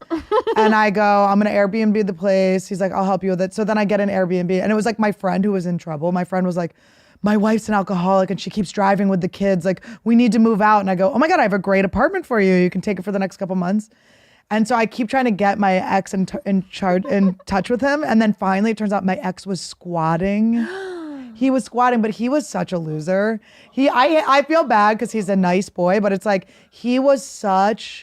it was like he never could like get his life in order. Like, he was always looking to me to like save him. Oh. That's what I love about my boyfriend. He's just like a full human. Yeah. Like, doesn't need me for anything. It's just like, oh, this guy his mom had like a second job so she could send him money without his stepdad finding out. He was 30. Oh man. It's like, get a life. He also would tell people he was a comedian, but he wasn't. Oh God. He had done one open mic, and I was a professional. I had a TV show on E! At the time. I was a professional television host and comedian. I was touring and stuff. I was like, we ran into his friend, he goes, what do you guys do? He goes, oh, we're comedians. I'm like, no, we're rollerbladers. And it was just like, it was so weird. The whole thing was so weird. But it was sad, like, with his family, when I met his family, because I was like, I'm not going to be with you people for long. Yeah. And then it was 3 years. I remember they took me to Disneyland. I'm not a Disneyland person. That's maybe a deal breaker for me. Someone that loves Disney. Yeah. A man who loves Disney. It's like, I want you to like have worked through your youth enough where you're like not going on children's rides. Yeah. I'll go to Six Flags. I'll have fun, but why are we doing the churros why do I have a turkey leg right now? And I was like, it was his 30th birthday and he wanted to go to fucking Disneyland, and his mom was in town and his sister was in town. And I remember thinking, can you break up with someone at Disneyland on their birthday when their parents are in town? Every day, like, we'd go on a hike and I'd be like, he'd dip me to kiss me, and I'd be like, I feel nothing. I'd be like, the snake is gone. And I'd be like, okay, like, I would have broken up with him if we were going down the mountain. Do you know what I mean? It was always like the timing never really came. Yeah. And then, but I was like, I remember in Disneyland going, I'm going to forget this. I made sure I didn't do anything too crazy. So I didn't want to make it a core memory. of being at Disney with his family. So I kept being like, just everything was very light, you know? And then I get a turkey leg and I bite into the turkey leg and my phone blows up and everyone's like, Robin Williams died. And I was like, no, I'm never going to forget this. It's like, damn it. It was so crazy. But I learned a lot. And now I'm with my partner. My boyfriend and I are about to get engaged. Oh, how do you know that? Because I paid for the ring, bitch. There was a Zelle transfer. No, the ring is my mom. My mom's like great aunt. She found this like old emerald and these diamonds. And then his mom gave us a tennis bracelet. So then he went and got it designed by a friend who's a jeweler. Oh, that's so cool. But I don't know what it looks like yet. He said he's going to throw it at my head. I'm like, where's my ring? He's like, I'm throwing it at your head. If he did that, that would be so funny. How long have you guys been dating? Since like a month before the pandemic. Okay, cool. But we have a dog and apparently a lot of reptiles together now. He's just come out as a reptile guy. Hey, that's at least he's still sharing Yes, he's at home. those things with you. Yes, he's at home. Every time Y'all I are go building to town, a core family. it's getting to be a lot. Like we don't own a house yet. We're in an apartment. I'm like, it's kind of embarrassing to have reptiles in an apartment. When you have a house, it's like you're exotic. But this is a perfect opportunity to dress up as Khaleesi for Halloween. Oh my gosh, you're right. Take the reptiles. That's cute. and Good be idea. the mother of dragons. You're welcome. Oh my God, I can't get a spray tan though. She's so pale. Well, we can I gotta white myself up. just be inspired by the idea. You're right. I know. I can't get rid of You can my be like tan. Khaleesi as if she went out for a walk in the sun. What is the sweetest thing? This is my dessert question for you. We'd like to end on this high note. What is the sweetest thing you've ever done for a guy? I bought a man a sword. I can't decide if that is a sign for how you feel. I think the guys can attest. There's no better gift for a man than a sword. What kind of sword? It was, okay, this was the best present ever. Okay, so it was I think it was a cantata. How do you say it? Katana. Katana. He fucking knows. See, these guys love swords. So my ex-boyfriend and I, who I was dating at that time, we had watched this documentary together. So I got him for his birthday. I got him a sword and that amount of carnations to be like, here's my flattering offering. And he did like it. We did break up, but he did like it. That's cool. And I was like, that is the coolest present I've ever gotten. I don't really get my boyfriend the best presents because I, pay his rent. What's the sweetest thing anyone's ever done for you? The sweetest thing anyone's ever done is walked out of my life. That guy that cheated on me, Darky Marky, thank you so much. Yeah, everything's been sweet. I don't know. Everything's worked out perfectly. That's great. My boyfriend's very sweet and generous. And I think what I really appreciate is that I've had boyfriends where you ask them to get you water and they're mad at you. They're like, oh, get yourself water. Like I've had those type of brats before. Yeah. And my boyfriend is just it's very easy for him to help. He's just a helping giver. That's so nice. And so he just will get me things. Well, I love that for you. Yeah. Well, before we sign off, where can people find you? Oh, you can find me on Instagram, on TikTok, but mostly Instagram. Annie Letterman, LEDERMAN. You can find me on YouTube on Tuesdays with Trash Tuesday, and you can find me on Thursdays on YouTube with Annie Wood. I have a live show at the Comedy Store in LA, August 1st, and I have a bunch of dates everywhere.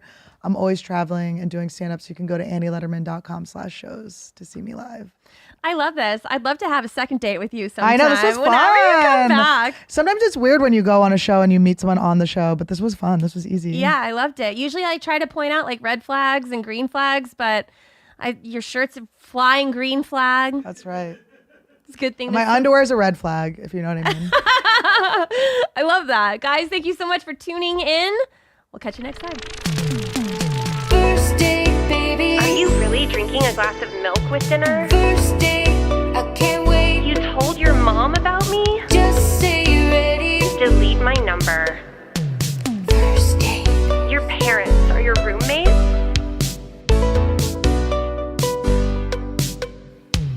First date. You never watch porn? So I'm like a music gal. Hi, I'm Jamie Lynn Sigler, And I'm Robert Eiler. and this is our new podcast, Not Today, Pal. And they found out that the chicken had a tumor and it was like pus. Not your favorite? They're going to ask us a question about Sopranos. Let's split the difference and Jamie gets 1 point. Give The Rob winner- his points. the Like, winner why are takes you the taking vote. him away? This is what he does. You have no idea what's about to I have happen. no idea. I'm so excited, though. Available every Thursday wherever you get podcasts. This week on First Date with Lauren Compton. Both of my complaints from the last 2 girls I dated, they were like, we don't feel needed by you. And in my head, I was like, yeah, because you're not. Yeah, sorry, I know simple math. I'm 35. Okay, I would have guessed even younger. It would take Really? Yeah. You're good. What is the sweetest thing you've ever done for someone? I told them to delete my number. No. I'm so excited to see you tonight. First date, baby. First date, I can't wait. First date. Welcome to another episode of First Date with me as your host, Lauren Compton. Today we have a super special guest. He was born and raised in New York. He lived in Las Vegas as a professional poker player, and he can eat an entire rotisserie chicken in one sitting.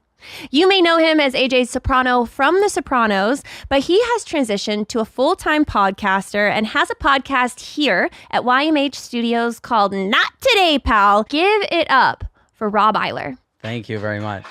Thank you for coming on. Yeah, that's the first time they ever clapped for me. Even when I did my first pod, they didn't clap for me. No? No. You got to this earn it is- around this is here. Good. Yeah. Claps aren't given out. Yeah, you got them like show dogs. You know? I You got 'em train them well. performing. I give them Yeah, treats. That's good. Yeah, they talk shit to me, but you got them clapping. If you and- bring them Terry Black's barbecue, they'll be your friend. Oh. So you know how? So the way that this show is going to work right now is we're going to talk about some dating stuff. I've got appetizer questions, main course questions, and then a dessert question to sweeten it up at the end. And I'm going to call out your red flags. Great. So I guess we'll go ahead and get started with some appetizer questions. What's your love language? By the way, this is going to be a lot. I'm going to have a lot less red flags than I would have 10 years ago. I stopped drinking 10 years ago. I wish you could have done a podcast with like 26-year-old me, because it would have just been. Should we role play and pretend you're 26? I don't think you're going to like me. If I think this will be an 8-minute podcast. Yeah. Amazing! We could talk about it all. Sorry, you- what was the question you asked? I forget already. You have to listen. I know, I'm sorry. That's a red flag. You're right. So what's your love language?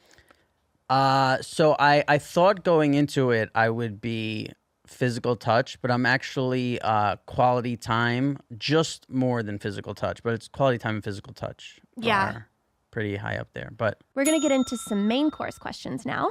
Do you have any fetishes? no, I'm super like. Again, I moved. So I went to Vegas for 2 weeks when I was like 25, and I stayed for a year and a half. So I came and I just like was like, I'm here, like I'm chilling here, and I got it all out of my system where now I'm like, my fetish now is like I want to be really nice to a girl and I want her to be really nice to me. Yeah. Yeah. Just kindness. Is Yeah, key. it's new because I didn't grow up around that and I didn't like have it in my 20s. Right. So now I'm like, wow, it's really nice when someone just like you care about someone and they care about you and it's sweet, and that's my new thing. Do you think that playing AJ Soprano has ever like translated into your real day-to-day life? Has like any of the tendencies that your character had? I'm not that good of an actor.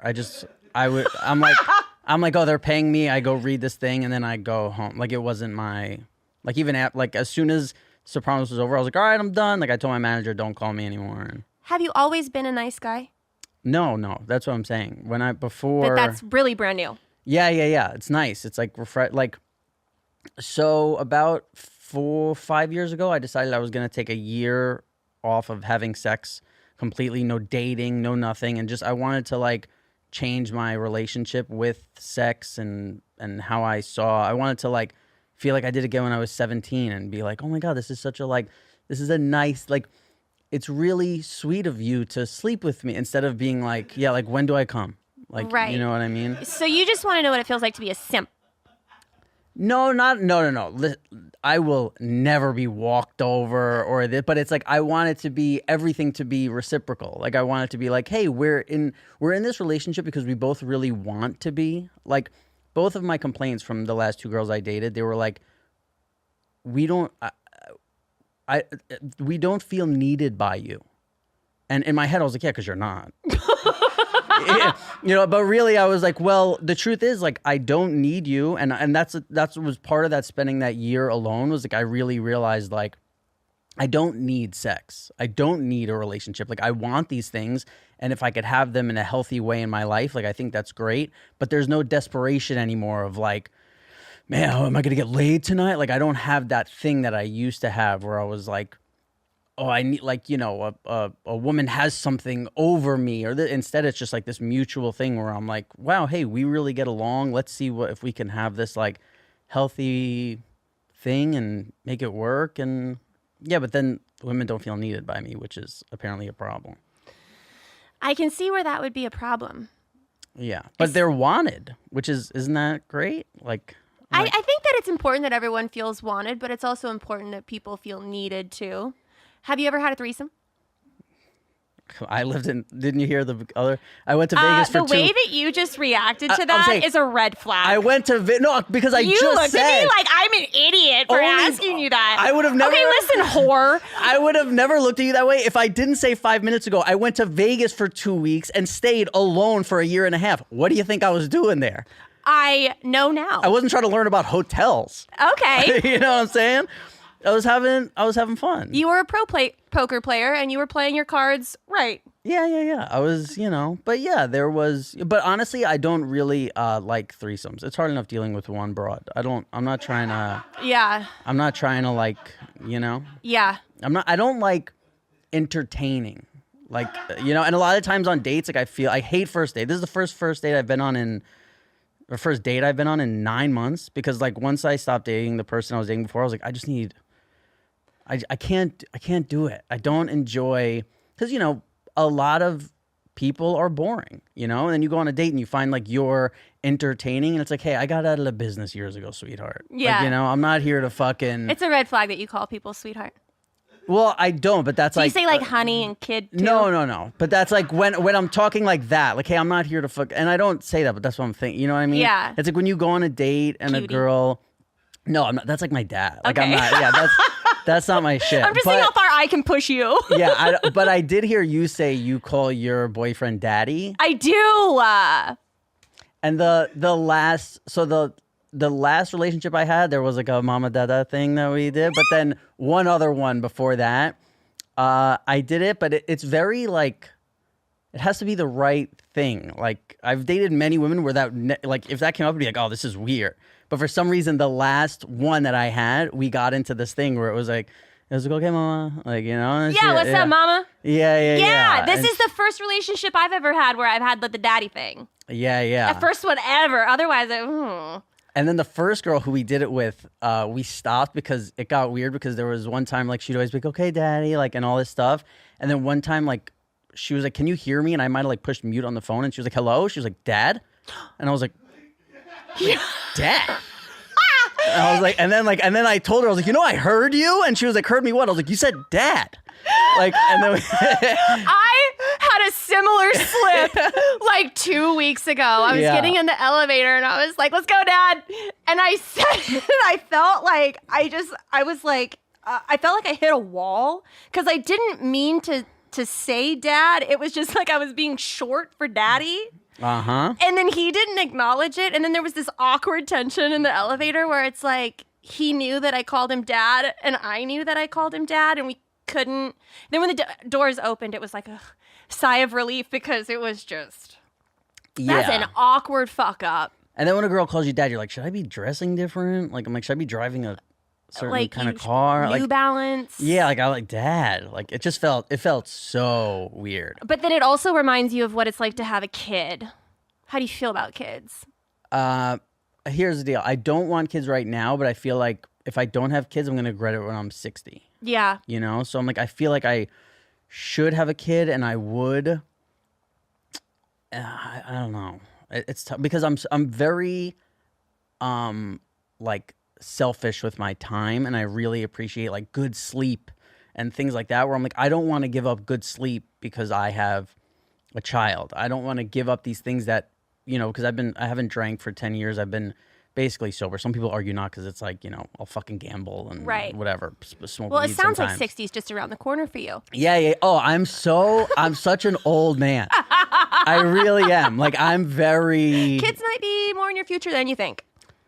No, but I'm very selfish with my time. Like, I don't want to do things that I don't want to do. That's probably like my biggest red flag is like when it's time to, and another probably huge red flag I have is I hate this whole traveling thing that every girl on every fucking dating app now is like, but I don't like to travel. Like, I want my adventure partner. And I'm like, no.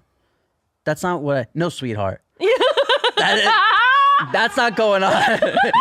That's not going on with me. Like, I don't find traveling fun. So like, yes, okay, if once a year, twice a year you want to travel and like I'll do it, but don't expect me to be like, I'm super into this and making plans just because I fucking hate it. I hate traveling. I hate being away from like ladies, what are you running from? That's what I want to know. Because all these women want to, oh my God, I just want to travel. I wait for to have a couple days off just so I could travel. And this is like, I love being home. I love my bed. I love I've set it up so where it's like, oh, this is my space. And then people just want to like get away from their space. Yeah. I don't know. It's probably a big red flag. I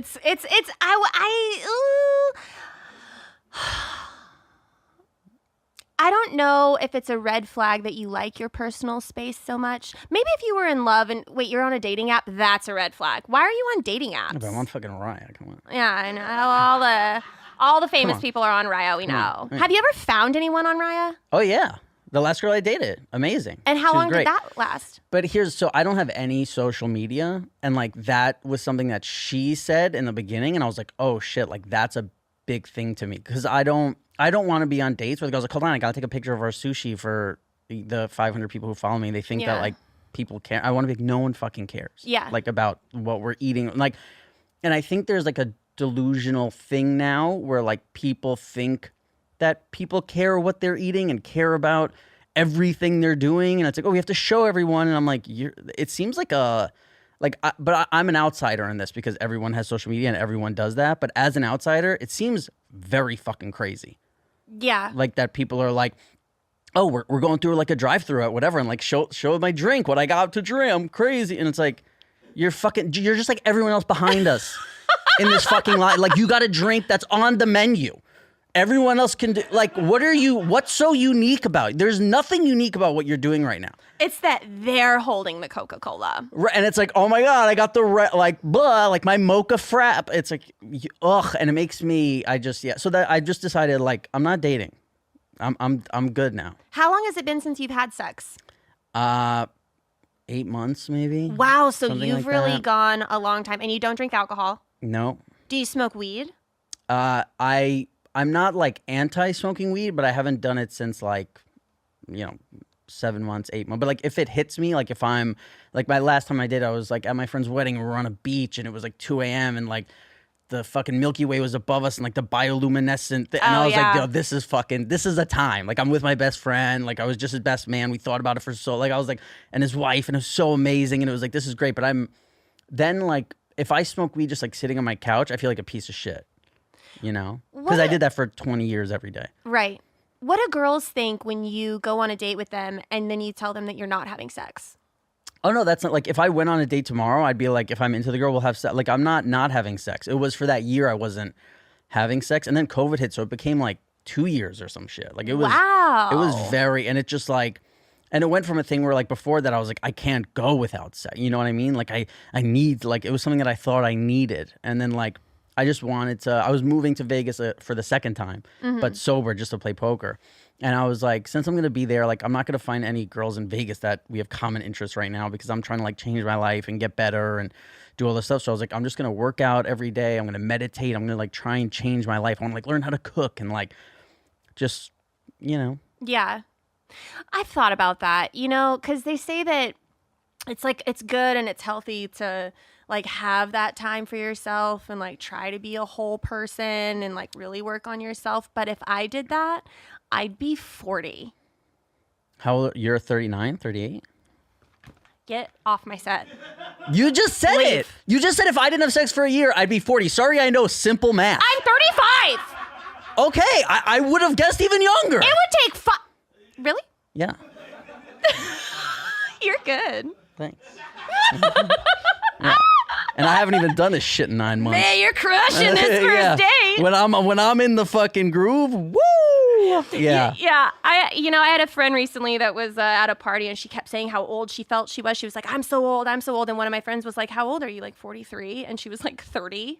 It's, girls, you got to be careful when you're saying how old you are. I just learned my lesson the hard way. It's very weird as like a dude because there's no like if somebody was like, "Hey, are you 50?" I'd be like, "Oh no, I'm 38." Like I there's zero like I don't care. Yeah. Like, you know what I mean? It's just It seems like you don't care about a lot. very true. That's a red flag. Yeah. But when I do care, I care. Like, you know what I mean? Yeah, and you that's, care a lot. And that's why it's like I can't care about everything because then I would be my whole like I wouldn't be able to accomplish anything. Right. You know, like when I care, it's like it's so. I was actually thinking the other day, like, what's more important to me than my life? Like, what's the most important shit? And I was like, I think being a loyal friend to like my best friends or like people in my life who I feel like deserve it is probably the only thing to me that's like more important than my life. You know, besides like the world or like, you know, some big grand thing of like, you know, like and peace in the world or this, but it's like being a, you know, the loyalty that, you know, my best friend's been my best friend for over 30 years. So like the loyalty I feel like he deserves from me and that I as a person should show, like that is one of the few things I could think of that was the first thing I thought of that was like, that's more important than my life to me. Yeah. Well, this conversation's going way too well. So back when you were in your early 20s and you were drinking, what did a relationship look like with you? So I was raised in a home where I learned to argue in what a healthy person would say is the wrong way. Okay. Which is once the argument begins, you can say anything because you're arguing. Yeah. You know what I mean? Free for all. Right. It's like no, but and then like the next day it's like, well, you said this. I'm like, we were fighting. Like it was in a fight. And I swear this is from the time I was 5. Like I was really fat when I was 12 years old. No one ever made fun of me because I was like a fucking ninja. Like verbally, I could just crush anyone. Ninja karate chop someone to shreds. It was just I just always had that sword and it was always on my back. Like it wasn't like, oh, it had to work up to this. It was like, because that's how my house was growing up. Man, so you would say some fucked up shit. I remember one time I was and this was the girl who told me like, you can't speak to people that way. And it like, no one ever said that to me. And it hit me like a fucking ton of bricks where we were on her couch and I was watching something. And she was like, can you put that a little lower? And I took a second. I assessed how loud the show was. And I was like, no. Like, I can't put it lower. I feel like if I put it any lower, I won't hear it. And I feel like it's not that loud. So no. And then I kept watching. And she was like, and like said something like to me. And I was like, this is why your whole family hates you. And she like, it really hit her. And I was like, oh, we're fighting. Like we're starting to fight. Like I just went. Like, I don't like to go from like 1 to 10 to 20. I'm like, let's go from 1 to 100. Right. Let's end this in Why wait? 2 minutes. Yeah. And she was like, do you care about me? And I'm like, yeah. And she was like, you can't speak to, like, you shouldn't speak to people you care about that way. And it was the first time that dawned on me. And then what happened? And then that was kind of like, you know, like right as or before I got sober. And that started this whole journey where I started like yoga and meditation and this and really started like, I think when you're such an addict and like so into pills and alcohol and this, it's one of the things you have to admit is like, hey, I'm a sensitive person. And a lot of this stuff I'm doing is to not feel this stuff. Because like I said, if I cared about everything. It's numbing. Right. It's your way of numbing. Yeah. So like as I got sober, I had to start dealing with my feelings and I wanted to do that in a healthy way. And you start learning all this stuff. Then I'm like, yeah, why would I ever want to speak to someone that way or speak to someone I care about that way or this? But again, in the way that I grew up, like that's what you just thought was normal. Like that's how everyone spoke to everyone. Like it was like I hear people in my family now say things to each other where I'm like, Jesus fucking Christ. But then I'm like, oh yeah, that's like, it's a Tuesday lunch at lunch. Like, that's how they speak to each other. And I'm so far away from that now that like it's when I'm like, holy shit. Like when you hear it, you're like, man, that was how I was living. Like it's crazy. Well, you were telling me right before we got on this show, and I want to revisit this because I actually think it's pretty interesting. So you went on, you say that like during a date you like to move a lot. You're very fidgety. Oh no, not on a date. It just that's me. Just in general. Even sitting alone on my couch, like I'm not somebody who like sits still. You've been pretty still.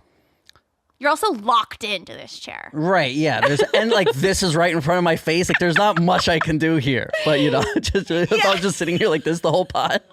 Yeah, like go on. Like sorry, this is my shit. Yeah. Tell me the story about this girl in the movie theater. So yeah, I was on a date. And like 10 minutes into the movie, I realized, like, as I'm moving around and I'm like doing this, and all of a sudden I'm like, man, this chick hasn't moved. Like she just had like the whole time. And then like minute 30, minute 40, minute 50, now I'm not even watching the movie. I'm just like, is she gonna move? Like, and no, like credits roll and she's like, okay, like, and I'm like, is this a robot? Am I on a date with a robot?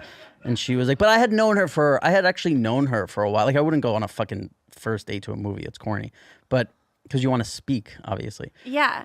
But yeah, I was like, wow, I never noticed. Like, and now in my head, I'm like, do I move a lot? And like most people sit still for 2 hours. Like I know I move more than most, but that's crazy, right? Like, I find it very hard to sit still for that long as well. Yeah. But I also find it. How do you feel before I throw myself under the bus? How do you feel about people that talk during a movie? It depends what the talking is. You know what I mean? If you're like, Just if you want to like talk about your day, it's like, get the fuck out of here. Like, what are you, nuts? But and if you missed something, that's all good. But if you missed something because you were on your phone, go fuck yourself. Yeah. Like I'm not, you're done then. Unless we're home. If we're home, like I'll rewind all this or that. But like if we're in a movie theater, which I don't want to go to a movie theater anyway, I'm like, let's not talk now. Yeah. You know what I mean? Yeah. You just talk move. a lot You can during move movies? all you want. Oh yeah, but- feel free. Yeah. But so do you talk during movies? No, but I am on my phone. But I also don't go to theaters. I don't go to movie theaters, but at home, That would drive me nuts. I love to listen to it in the background, and then I just glance up during an entertaining part, and then I just go right back to playing Candy Crush. Wow. So you want to hear what would happen if we were dating? Yeah. Yeah. And you said, babe, do you hear what I said? I said, babe, I'm always listening. That's what I'd say. And you say, but so if you were trying to engage with me on something that was important to you, and I was like, ooh, I just fucking beat a level on Candy Crush. I'd be like, which one? Oh, that is such bullshit. I would. That is such bullshit. And you know what? So you come in, you're like, oh my God, you're like, my cat died. And I'm like, dude, have you seen this new, like, whatever? Well, see, the thing is with Candy Crush, you hit milestones and then you get treats. And so your treats can last like 15 minutes, 30 minutes, and you get to use all the candies without having to watch the ads. And if my cat died, which I hate cats, so I'd be like, thank Me God. too, flea allergic. But same. Yeah. So I would just say like, did you get any free treats for us? Well, here's the thing. Since I'm a straight male, I wouldn't be playing Candy Crush. I'd actually be betting on sports and shit. Yeah. So like that's what I would be doing. You know what I mean? Like I'd be like, babe, there's 10 fucking minutes left in the thing, but I wouldn't even have to stop you, right? Because I could listen and watch at the same time. Yeah. So you don't care. I Is don't that what care. you're saying? Yeah, I'd be like, that's fine. By the way, I fully believe you. That's a red flag. That's not a red flag. This is my show. I'm flipping the script on you. You don't That's get to a do red that. flag. Nope. If you don't demand someone's attention when you're talking to them about something important to them, if you think it's okay that a guy could be on his phone when you're saying something that's important to you to them, that's a red flag. I disagree. You deserve more. I don't. But Probably. also, but I've got like a weird fucked up issue too. Where Yeah, I can tell. I mean, Yeah. yeah. There's a reason why Obvious. you work here. Yeah, you got a lot can't be in normal common. and yeah. What do you feel like is your? Shh. Oh, come on. If you, you're a fun date. How many credit cards do you have in your wallet? I don't have a wallet. I have one credit card in my pocket, and baby, it always works. So that's all I need. You feel me? If you date a guy with 2 credit cards, he ain't shit. He's worried about his credit. That's the problem. How many cards I got? 1. Is it black? Yeah, of course.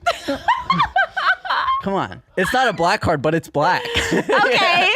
I think. I don't even, yeah. It's just dark blue. Yeah. We have a problem. It works, yeah. I only have one credit card in my pocket. What do you think your other red flags are? I mean, the fact that who I was from the time I was 12 until 28 was like, it was either drinking or doing drugs pretty much every day, and just kept getting like deeper and deeper into a, addict thing where like everything just became. I would just say you have a past. Yeah. But I think that's, it's one of these corny things like that's what makes me who I am today. But like it is like that's the I was talking to this girl who I used to date the other day, and she was saying that both of us are the same. We're a house that's ready to be moved into, but it's a very specific house. But when Right. somebody sees that, they're like, oh, I'm turnkey. Like I can go today. But it's like the one house in, Venice where it's like, oh, I don't know. It's like Japanese motif. And there's like this, and people are like, what? This is going to be hard to sell. But then somebody walks in, they're like, this is my house. And that's how I feel like I am. And she said, I am. So I'm like, oh yeah, that feels really right. Like it's like I'm ready to go, but it's just for that specific person. Like I think again, a girl who like loves to travel and Instagram and this, like she would hate dating me. How do you break up with someone? It depends. Are you a ghoster? Never. I would never ever do that. I could never do that. No. Here's another problem. When you're sober, you feel everything. So it's not like I could go somewhere and call my friend, like, yo, you want to go have a drink? You want to go do this? It's like if I go somebody, I feel that until I fix it. You know what I mean? Until like not that I would ever go someone, but there's other things that happen where you're like, I can't be a shitty person because it really sticks with me. Like when you're fucking sober, there's no distraction to be like, your friend's like, oh, let's go out tonight. And then you're like, oh yeah, I fucking ghosted. Like when I was 24, sure. You know what I mean? Like there was a time where when I first started going out, like cell phones were barely a thing. People didn't always have cell phones on them, or like your cell phone would be dead and you didn't care. It wasn't like, oh my God, do you have a charger? Yeah. Like, it was like, yeah, who gives a fuck? So yeah, there were totally times where it was like, I would meet a girl and you hook up and then this, and then 3 nights later you're out with another girl and then you're like, oh, hey, like, and then she thought it was going to be something more. And by the way, like vice versa, you know what I mean? Like, because there wasn't this constant line of communication that there is today of like, within 3 days, you know everything about this person, and you're just like, oh, I met somebody and we had a good time, and then I thought it was one thing and they thought it was another, and then it happened. They just see you at a bar and it's like, hey, this is weird, like, and you're like, oh, it is. Like, what do you think? Have you broken up with? I heard how you broke up with your husband. That was cool. Yeah, That was dope. I like that. Thank you. But how do you feel? What do you feel like is the appropriate? Well, I don't like to live with regret. Yeah. And so I'm very conscious of the way that I let people go. And it usually hurts me a lot because I try to come from such an honest place. Yeah. But this show is about you today, not me. So I've always wanted to go on a date where I don't have to ask them any fucking questions. I mean, I'm you don't just have to ask me shit. That's why I haven't been on a date in 9 months. I just don't want to ask a broad. Like, so what are you? Yeah, what's your favorite Where'd you get your hair color? done today? You It look looks so so pretty. Those cute. earrings. Oh, it's like, shut up. Yeah. Yeah. If this is one of the last questions I ask you. I got 2 more questions for you. So, Yeah. So, let's say you go on a date. You're sober. You don't drink, and the other girl gets a cocktail and then gets another cocktail, and she drinks. Done. It's over. I established before we. Sorry, were you done with the question? Yeah. I established beforehand, like, hey, I'm sober, and like, if you have a glass of wine or you drink, like, that's cool, but I'm not like into being around drunk People. No, people is one thing, but like if I'm date. dating you and we're just getting to know each other, like, listen, if we go to your sister's wedding and you get drunk, it's like, yeah, babe, come on, I'll take care of you, make sure you're all right. But if it's like, hey, we're just meeting and you're drunk, like that happened to me in New York. I went on a date and she's like, oh, I don't really drink, and then like. Plot twist. 5 tequilas later, we're walking out of the restaurant. She's like, we gotta go to Dwayne Reed so I can get cigarettes. I was like, goodbye. Like I was like, you go into Dwayne Reed. I'll wait out here. And by out Yeah. here, I mean down the train station and gone. Wow. So did you leave? No. I knew her. Like we had been friends before, so I wasn't gonna just bounce on her. Yeah. But yeah, if there was a girl who like told me she didn't drink and then went out and she got drunk, I would not feel bad just bouncing. All right. Well, I know you have to get out of here. I appreciate your time. Next time I'll unlimited. You have unlimited time. I know. It's okay. Yeah. You're going to be back. Last question, the dessert question. We can make it short. You have one sentence. What is the sweetest thing you've ever done for someone? I told them to delete my number. No. That's actually the best answer I've had so far. No. Well, I don't know, like ever. I mean, it's a long thing to think about, but I can tell you the last girl I dated. We were in LA, and she was like, "I've always wanted to go to Santa Barbara," so I booked a week trip for us to Santa Barbara, and I sent her an Airbnb of like this shitty little. Oh, you just got like a lump in your throat when I said like a shitty Airbnb. Yeah. I'm like, this is supposed to be sweet. Yeah, and I sent her like an Airbnb of this like really whack place, and I was like, yeah, but we will be out a lot, and we'll like make it, we'll make it fun and whatever. And then when like we pulled up in the car, it was like a beautiful house, and, like beautiful backyard with a hot tub and like multiple bedroom and like a really nice place and like on the beach and just like, and we had like a great time. And that is sweet. I'm a sweet guy with a credit card that works every time. So sweet. All right. Well, thank you for coming on the show. Thank you for having me. Where can so people can't find you? No. You'll be I'm in off your the house, grid. off the grid. Yeah. But they can find you Right here. Right here at YMH on the new podcast, Not Today, Pal. Not today, pal. Not Today, Pal. You can listen to that anywhere that you listen to podcasts. And can I just say shout out to Tom Segura, because since he started testosterone, the amount of women who work here has gone up by like 800%. So I just want to say thanks, Tom. Keep shooting in the buddy, whatever you do. Yeah. It's fucking great. I'm truly soaking it up. First time I came to YMH, it was just like Nadav. You Right. know what I mean? It was just like, but it was a boy. Like when I went into the bathroom, someone just shaved, and there was like hair all over the sink and like the razor, and I was like, okay, which I'm cool with, but like to how it is now, like you're in a fucking dress and you have jewelry, like this is way to go, Tom. Thank you. Yes. And thank you guys for watching another episode of First Date with me as your host, Lauren Compton. I'll see you next time. First date, baby. Are you really drinking a glass of milk with dinner? First date, I can't wait. You told your mom about me? Just say you're ready. Delete my number. First date. Your parents are your roommates?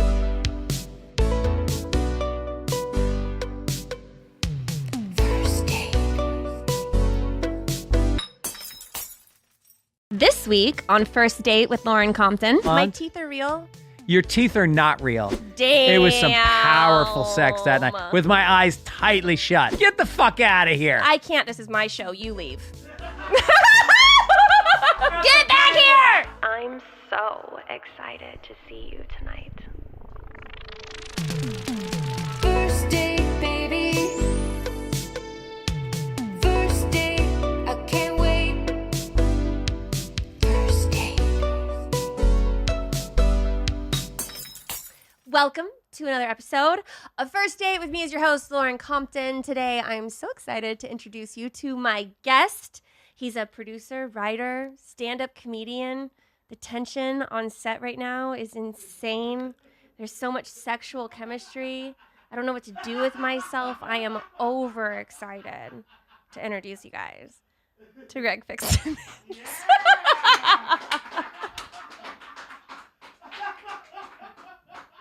It's been so long since I've had sexual tension that I thought it was food poisoning. I was like, what's going on with my body right now? Yeah. You're in the hot seat. So this show, I'll give you a little bit of background what Yeah. we're going to do. I have a menu here. Okay. So there's 3 courses. There's appetizers. We get into like a little bit of the fun stuff. Okay. Silly questions. Main course, meteor questions. And then I have a dessert question that's very sweet. Oh. And so as we go through these, I'm going to point out your red flags. Oh. And I'm going to keep track Here's of them. one right here. Oh, no! That's okay. You could just get a toupee. Imagine, see, you are 100% right. When I grew up, all the comedians had toupees. Freddie Roman and Malzy Lawrence, and they all wore these big toupees, and the crowd knew they were toupees, and the comedian did, and it was like part of the joke. And nobody does that today. What if I'm the guy? You could bring that back. I would owe it all to you. I think that's something. What's your ethnicity? I'm just white. You sounded so proud when you said that. There's privilege behind it. Yeah, I would imagine when you talk about privilege, think about your life. Yeah, I Think do. about the doors that have opened because of what you look like. I have spent so much money to look like this. Oh, is this artificial? No, my boobs are real. Oh. So what'd you spend the money on? My hair. Yeah. Hair costs a lot. Is it not naturally My blonde? teeth are real. Your teeth are not real. They are real. No, it's one Yes, of the they first are. things I noticed is that they are perfectly straight. You didn't have braces as a kid. No. And you never filed them down to make them even. No. In fact, I have a chip in one because I was eating a salad one day and I bit down on the fork and I chipped my front tooth. Jesus, you were hungry. I was ravenous. Yeah. That's why you shouldn't eat salad. You should get some meat. I eat a lot of meat. Do you? Yeah, but this is about you, not me. Okay, sorry. And now we'll get into some appetizer questions. Well, how do you relax when you hang out at home? What do you do? I play a lot of sports. Like I play paddle tennis at the beach. You know those courts that you used to live in near Venice. Yeah. And that's a lot of fun. And then I play golf once a week. This is how you relax? Yeah. By exercising? Well, it's not exercise if you're playing sports. Like I play volleyball on Sundays on the beach. Yep. I go to the gym. I have depression and I find that when I exercise, it releases literally like endorphins. And it's better than pills, better than anything is just exercising a lot. I agree. Do you have depression? I think everyone's depressed. It's When- just how good are you at hiding it and admitting you have depressive tendencies? What do you do for your depression? Comedy. Really? Yeah. But what if you have a bad set? Well, then I just go deeper into depression. Yeah, that's the No. thing. But I do find that tragic situations help with funnier jokes. There's better twists and turns. Did you have a tragic childhood? No, but I've had like traumatic relationships. Yeah. Yeah. Like I've had a boyfriend die of an overdose. No. I know, crazy. I've been divorced. Really? Yeah. Have Never had a you- kid though. No. Yeah. No. Wow. Are you married? I'm married. I have 2 children. My son is graduating college. Yeah. And yeah, I had trauma as a kid. My father beat the shit out of me. My mother slapped me Beat around. the shit out of you. Yeah. Wow. Where are you from? New York. That makes sense. Yeah. That's what happens there. Yeah. It's the sport I played as a kid. Just Dodging. dodging, blocking. Boxing. Yeah, but I think it made me who I am today. Depressed. Yeah. Yeah. What do you think a first date looks like with you? Well, I'm married for 24 years. So have you forgotten? All right, a first date with me looks like it doesn't happen because You're married. no, I'm saying like when I was single, I used to hook up with a lot of women, but I never asked anybody out. There were very few dates in my life. So you would just have one night stands. Yeah, I would hang out with the boys. Well, how the fuck did you find a wife? I met her and I was like, I said to the woman who introduced us, I said to her, I'm going to marry your friend someday. And then I said to myself, all right, the only way I'll do this is if I can prove to myself and the universe that I cannot cheat on her because I had some girlfriends. Right. And I cheated on them and I felt really bad about You're it. so charming. Really? Yeah, it sounds like you're a little bit of a playboy. I was a playboy, but then I said I can't do that anymore. And she was perfect. She still is. She's perfect. And I said, so I went 3 years dating her, and she was wondering why I didn't propose because we met at 30. So, when you meet at 30, there's not a 3-year courtship. Right. It's like a year. Yeah. And so she's kind of going like, what the fuck is going on with this guy? So I was hosting a game show on MTV. I was going on the road. I was doing college shows. Fucking 1,000 kids would come out and women wanted to sleep with me and I didn't do it. Wow. And that's when I knew I could get married. Yeah. Is she younger than you? Same age. Huh. Yeah. Do you usually date younger than you before you were locked in? No, I wasn't that guy. I never had a type. I like black girls a lot. I like Latino girls a lot. Never dated an Asian girl, which is one of my big regrets in life. Yeah. Yeah. I know a few Asian girls. They're cute. Yeah, they are cute and they have great feet. Do they? Yeah. Do you have a foot fetish? I wouldn't call it a fetish. I'd call it an appreciation.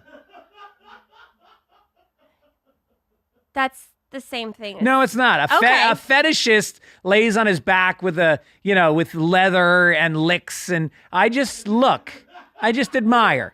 With leather? Well, I mean, dude, they're kinky. They're fetishists. No, that's not true. Have you ever dated a foot fetishist? I know foot fetishes. People with foot fetishes. Have you fooled around with them? No, well, I've had a guy suck on my toes. Did you like that? In a weird way, I did. Yeah. But I would not say that that's my fetish. But I know that there's guys that can love the pictures of the soles of the feet. The soles. No, I'm not into There's the guys soles. that like seeing feet tickled. Yeah. So a foot fetish, you don't have to be Leatherface. Put it this way. I don't go online and look at feet.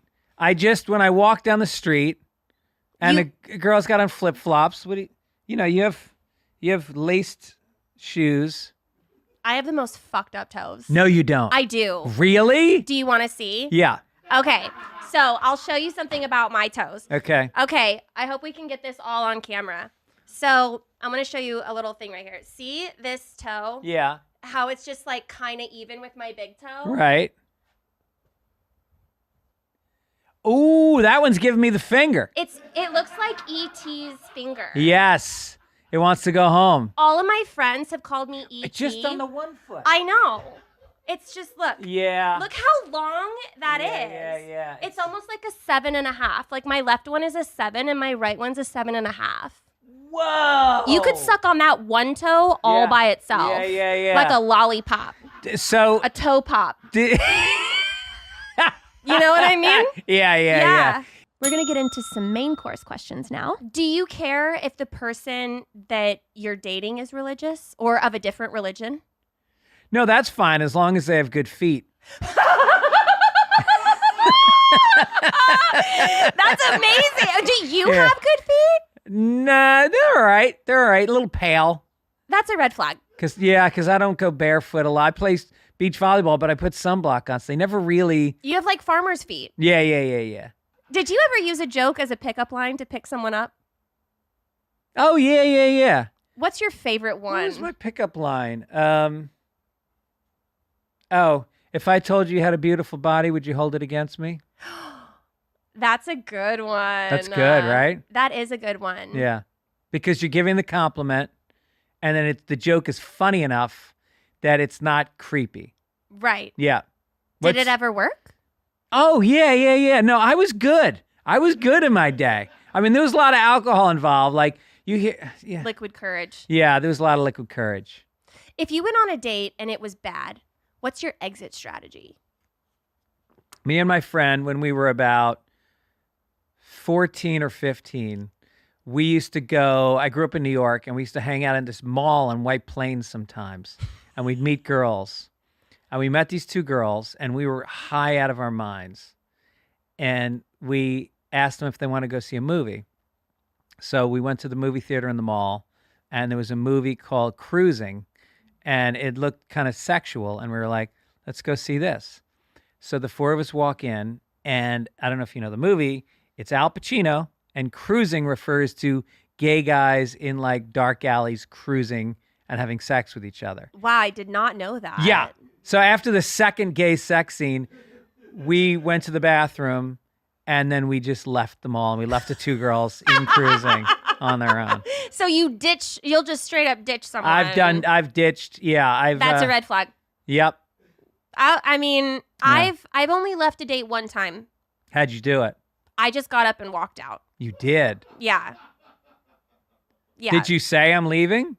No, but I walked out the front door. Damn. It was a statement. Whoa. What did he do wrong? Everything. He did. He was an asshole to the waiter. Yeah. He complained about everything from and this was after COVID, a dish came to the table. He took a bite of it. By the way, I picked this restaurant. I Yeah. thought it was my favorite. He ate a bite of it and he was like, ugh, the only people that would like this dish are people that have had COVID because they've lost their sense of smell. That's funny. I know, he was a comedian. Oh, no, that's a red flag. I know! Jeez Jesus. I know, That's he a red was- banner. That's the last comedian I dated. Yeah, oh, really? Yeah. And what so was that his name? I can't tell you. Oh, come on. Camera. on. No, I can't. Is I he a big can't. name comic? He is. Oh, But I wouldn't even say that we dated. yeah. We went on a date. So you didn't make love to him? Never. He never saw the toe? Mm-mm. No. Mm-mm. No, that toe is for personal Yeah. use. Yeah. I gotta really like you to share that toe. Yeah. Yeah. Yeah, no, this was a one date, Have you dated other comics before that? unfortunately. Oh, we need to chat after. You need to have a podcast, and then you should have a Patreon after show where you reveal the things that you didn't reveal during the show. Oh, what a great idea. Yes. Yes. Do you get jealous easily? Are you a jealous guy in a relationship? Yeah. Yeah, I would say I was because I'm not a big guy. And I think I grew up feeling intimidated by big guys. You mean like big? Yeah, like strong, big, strong guys. I was always kind of a thin, short guy. And I think if a bigger guy was talking to my girl, I started to feel a little bit like small. But you're funny, and I always feel like funny outweighs. That was the equalizer. And I would shit on them. That's what I would do. I would make fun of the big guys. Yeah. And I loved that I could take their confidence. I used to enjoy just taking their confidence and like a weed whacker, just fucking trim it down until they just slink away because they feel powerless. Yeah, they just go home and like jab another needle in and just Yeah. pump up the steroids. They're like, I'm Right. not big enough. Yep. for They start this. bench pressing at midnight, drunk. Yeah. Yeah. That's what is the meanest thing you ever said to one of them? To one of those guys? Yeah. Oh, geez. Usually like gay innuendo type stuff. I think that's the fastest way to get to those guys. That's their deepest fear. Yeah. Just question it and just go like, those are cute jeans. They go over well with the guys. You know? Would you consider yourself gay or homosexual? Well, I have to say that I because they're so big and you felt so small and you were saying such ruthless things. Yeah. You never had a fear of getting the shit beat out of you? I used to get into a lot of fights, but I hung out with big guys. Like in high school, my best friend was a guy named David, and he was from Colombia. Uh-huh. And he knew Taekwondo, and he was huge. He hit puberty when we were like 11. And he used to fight people for me. I would get in fights, and then he would fight them. And then in college, my roommates were the captain of the football team, the star defensive player on the football team, and the running back. And they used to bounce at a bar called Play It Again Sam's. Uh-huh. And I used to hang out there, and I'd get into fights, and they would jump right in. Wow. Yeah. You Yeah. choose your friends wisely. That's right. But I also can scrap. I was a good fighter. I was fast. I was quick and surprising. And that's why people say don't fuck around with a small guy. If he's ready to fight you, there's something you don't know about that little guy. Did a girl ever get you in a fight? Oh yeah. Like they would Yeah, Diane antagonize? Diane she was from Dorchester in Boston at all? No, I don't. Dorchester's like the projects of Boston. And it's Okay. where like poor Irish people grow up. Mm-hmm. And her father was you ever heard of Whitey Bulger, the mobster? Actually, yes. He ran the Irish mob in Boston. Yeah. And her father was a bookie who worked for Whitey Bulger, and he was in jail most of her childhood. She had like 6 brothers. They were all Golden Glove boxing champs. Really fucking tough chick. So I go out with her, and then she brings me to Dorchester to this tough guy bar. The kind of bar where you go at like noon and it's packed with dudes. Wow. And they've got on Celtics jackets and muscle t-shirts and tattoos. And I walk in and one of her ex-boyfriends sees me and I realize, oh, she brought me here for a reason. Oh, no. She's fucking with the ex-boyfriend. So this guy comes up to me and he's got his toe, it's her and me, and then he walks up to talk to both of us. And Boston guys play it super nice with an undertone of malicious cruelty. So he's going like, hey guy, how you doing, kid? But his toe is touching my toe. like yours is touching my toe right now. I mean, if you From- touch, from that's 2 why feet we're away. so far away. Yeah. And so I start to feel like, all right, this guy's going to fucking kill me. And so then this other guy comes over and he goes, hey, Greg Fitzsimmons, I saw you at Nick's Comedy Stop 2 nights ago. You're the fucking great. Let me buy you a beer. And then he says to this guy's all right. This guy's all right. What a savior. What a save. Because there was no way I was going to mock this guy in that bar. Right. That wasn't going to happen. So did this turn you on about her? No, I said, I was done. I was done with that shit. I still know her to this day, and her sister's one of my best friends. And we had sex, and it was pretty amazing. You and the sister? No, never had sex. The one who's my good friend. No, the one who's my good friend I didn't have sex with. But her sister, who would look like Marilyn Monroe, she was gorgeous. Yeah. I'm still friends with both of them, but one of them is like one of my dearest friends. That's so cool. Yeah. How do you feel about open relationships? If you don't plan on staying in it for long, I think it's a fun experiment, but I've never seen anybody go long term on that one. Yeah. You know, Have you ever had a threesome? I pitched it to my wife early on, and her feeling was, we're not going to plan it, but if it were to happen, I would be open to it possibly happening. And I immediately got an erection. I was like, this is fantastic. Wow. So we were at a bar one night. It was like a rap party in Hollywood. And so there was this woman, and she was a publicist. She was like a real power woman, you know. She had on like the short skirt suit. Yeah. And she was like, she sat down on the couch with me and my wife and ignored me and honed in on my wife. And I was like, it's happening. You knew. And I became a waiter. I just kept bringing drinks over. Just, when there's a small flame, you don't blow hard on it. You just gently get a little air going into the flame. You try to build it. And then this woman, her girlfriend from the past showed up and came right over to her, was jealous, pulled her away, game over. But I'll tell you something. Man. I threw a move on the wife that night, and I closed. Damn. It was some powerful sex that night with my eyes tightly shut. Yeah. There was other stuff going on in my brain that night. Yeah. That's a fun story too. I've never had a threesome. What? Why are you so surprised? Because you seem like somebody who's very comfortable with their sexuality. That doesn't mean I'm comfortable sharing a partner. Right. You know Did you what I ever mean? get close? No. Have you ever had lesbian sex? No, I'm a jealous straight female. Damn. Yeah. Ever had a one-night stand? Yeah. How many?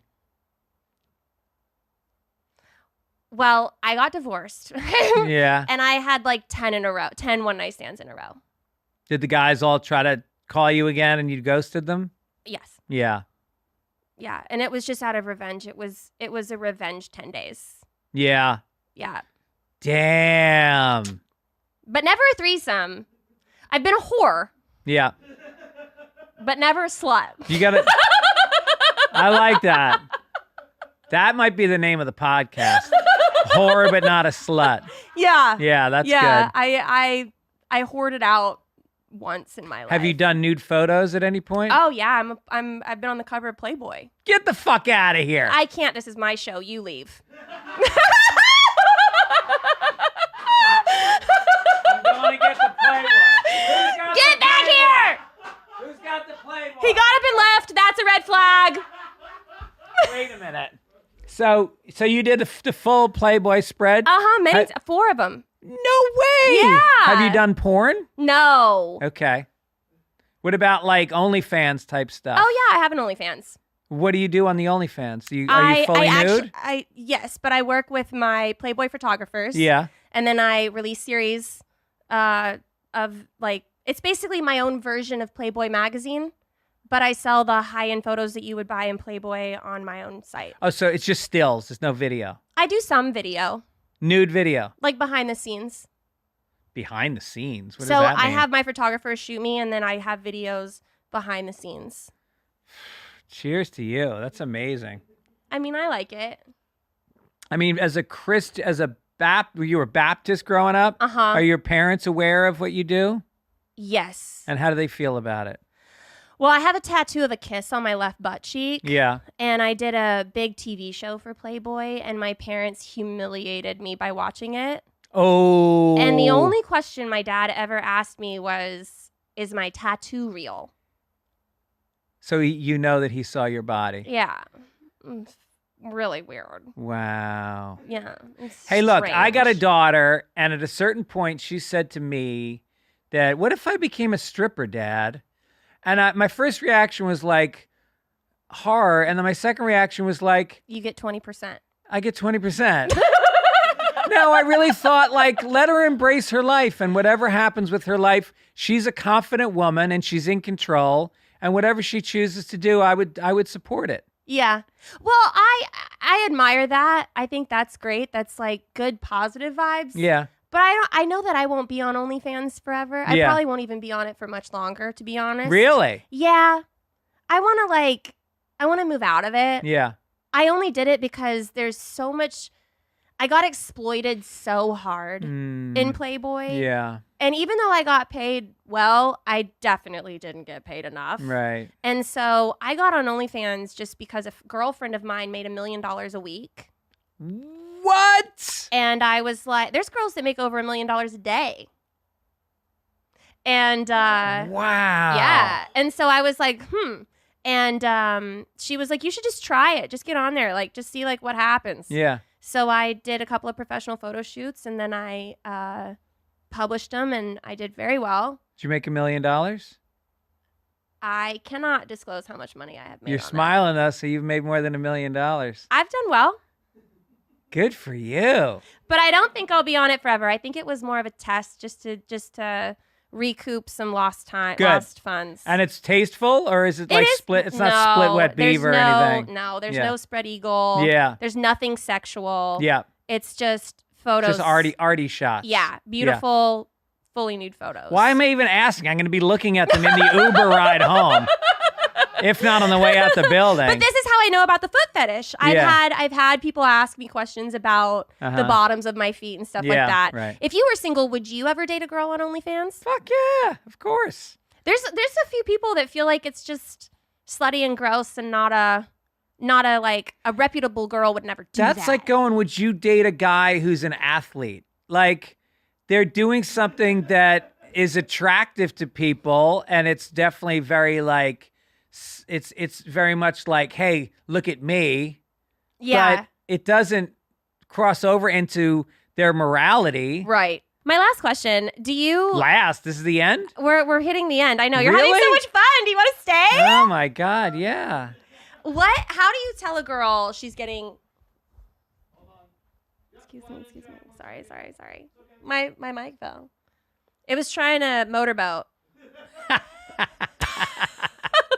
How do you tell a girl she's getting fat?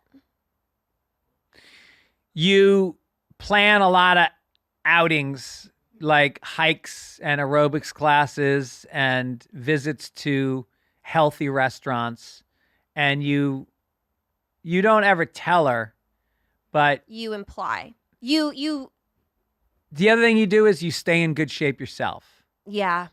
and then they will generally say, all right, the bar has been raised, I need to do it. But ultimately it doesn't. My wife luckily has never had a weight issue, and she's got a really nice rack also. Mhm.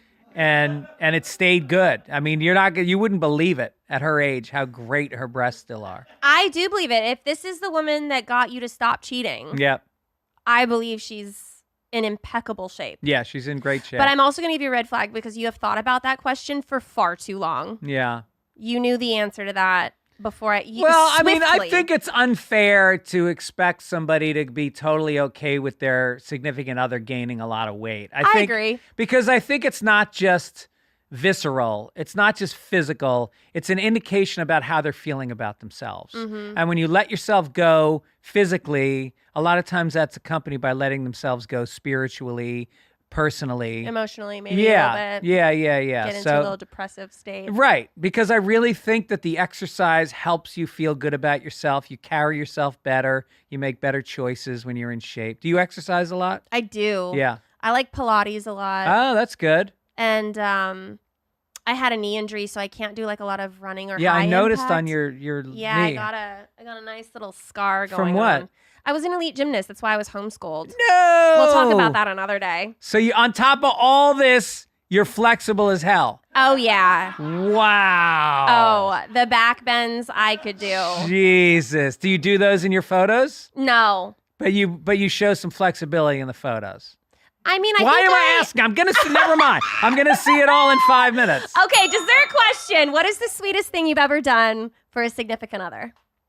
Oh, interesting. Well, Mother's Day just happened, and I gave my wife breakfast in bed with the kids, gave her gifts and flowers, and then I sent her off to get a massage, and then I sent her to get a mani-pedi with my daughter, Aw. and then we went on a hike with our good friends Josh and Rachel, Jews, Is that how you... and then we went out to a nice dinner at her favorite restaurant. Mhm. Came home, threw a move on her, got shut down, respected it, and we called it a night. Aw. Yeah. After all of that, what was this shitty move? Well, I got to work on my moves. You know what? I think it's that you took her on a hike. You were insinuating that she was getting fat. Right. And I shouldn't have bought her to a salad bar for dinner God, on you're Mother's a Day. dick. Yeah. Man, so a little sweet and a little sour here. Yeah. Well, Do I get like an overall grade or what happens you at do the get end an of this? overall grade. Really? Yes. Okay. So I do think you're worthy of a second date. I feel like we have more to say. Wow. You've had 4 red flags. Okay. The first one was the bad feet. Yeah. Double standard. Yeah. You know? Uh-huh. Second one, you ditch dates. Yeah. That wasn't like awesome. Although I can't hold it too hard against you because I did do that once as well. But that's still a red flag for Yeah, you. Like I nice. said, this is more about you and less about me. Mm-hmm. The third one, you got up and left me. Oh, yeah, but that was a comedic bit. Yeah, you don't get to cancel out a red flag for No, that. because you're a comedian. You're a Oh, funny person. I gosh. think it's a way of showing respect and equality that I would do a bit with you. Okay, Yeah. fine. We'll take that red flag off. You only All had right, 3. good. All right, good. What's this other one? Thought about wife getting fat? Oh, When yeah, I I remember, man. But I didn't say wife was getting fat. No, I said but- if I had a partner that was getting fat, that's what I would do. Yeah. Yeah. I think it's just that you thought a little too long about how you would do it before I even asked you that question. You could Can tell we those thoughts talk were about running extra through my- credit? It's pretty well known that I have a big penis. Okay, fine. We'll take off the last one too. But obviously, that's not the move you threw on your wife for Mother's Day. She's aware of the size. She should be. Yeah. But I mean, I slept with a few comedians, a few female comedians, and they all talked about it, and it got around in the comedy community. So I was on Tough Crowd with Colin Quinn one time, and we're backstage about to do the show, and he goes, "So Fitzsimmons, I hear you're packing. Is it true?" I'm like, "Yeah." He's like, "Whip it out." And we're standing there, and it was a bunch of people in the green room, and I unzipped my pants and I pulled it out. And there was an audible gasp. and we went on the show that day, and Colin talked about my penis on Tough Crowd with Colin Quinn. See, that's exactly how I feel when I whip out my toe. Yes. I get the same Colin, reaction. can I take a picture of your toe for Colin? Absolutely. Yeah. He would love it. Yeah. Yeah. We can compare sizes. But I remember there was a book about how to pick up women. And one of the things the guy said was, if a woman is strikingly beautiful, which you are, Thank you. you find the imperfection and you stare at it. Why haven't you looked at my toe, motherfucker? Because I'm not into picking you up right now. Oh, okay, fine. Well, this was so fun. All Thanks right. for coming on my show. I'm glad to be part of the early episodes. Of course. We'll Yeah. have you back on for a second date. Sounds good. Guys, thank you so much for tuning in. Greg, where can people find you? Fitzdog.com. I have a few podcasts, Fitzdog Radio, The Sunday Papers with Mike Gibbons, and then Childish that I do with Allison Rosen. all that stuff you can find at fitsdog.com. Hell yeah. Yeah. That's amazing. All right. Well, I'll see you soon, and I'll see you guys soon. First date, baby. Are you really drinking a glass of milk with dinner? First date, I can't wait. You told your mom about me?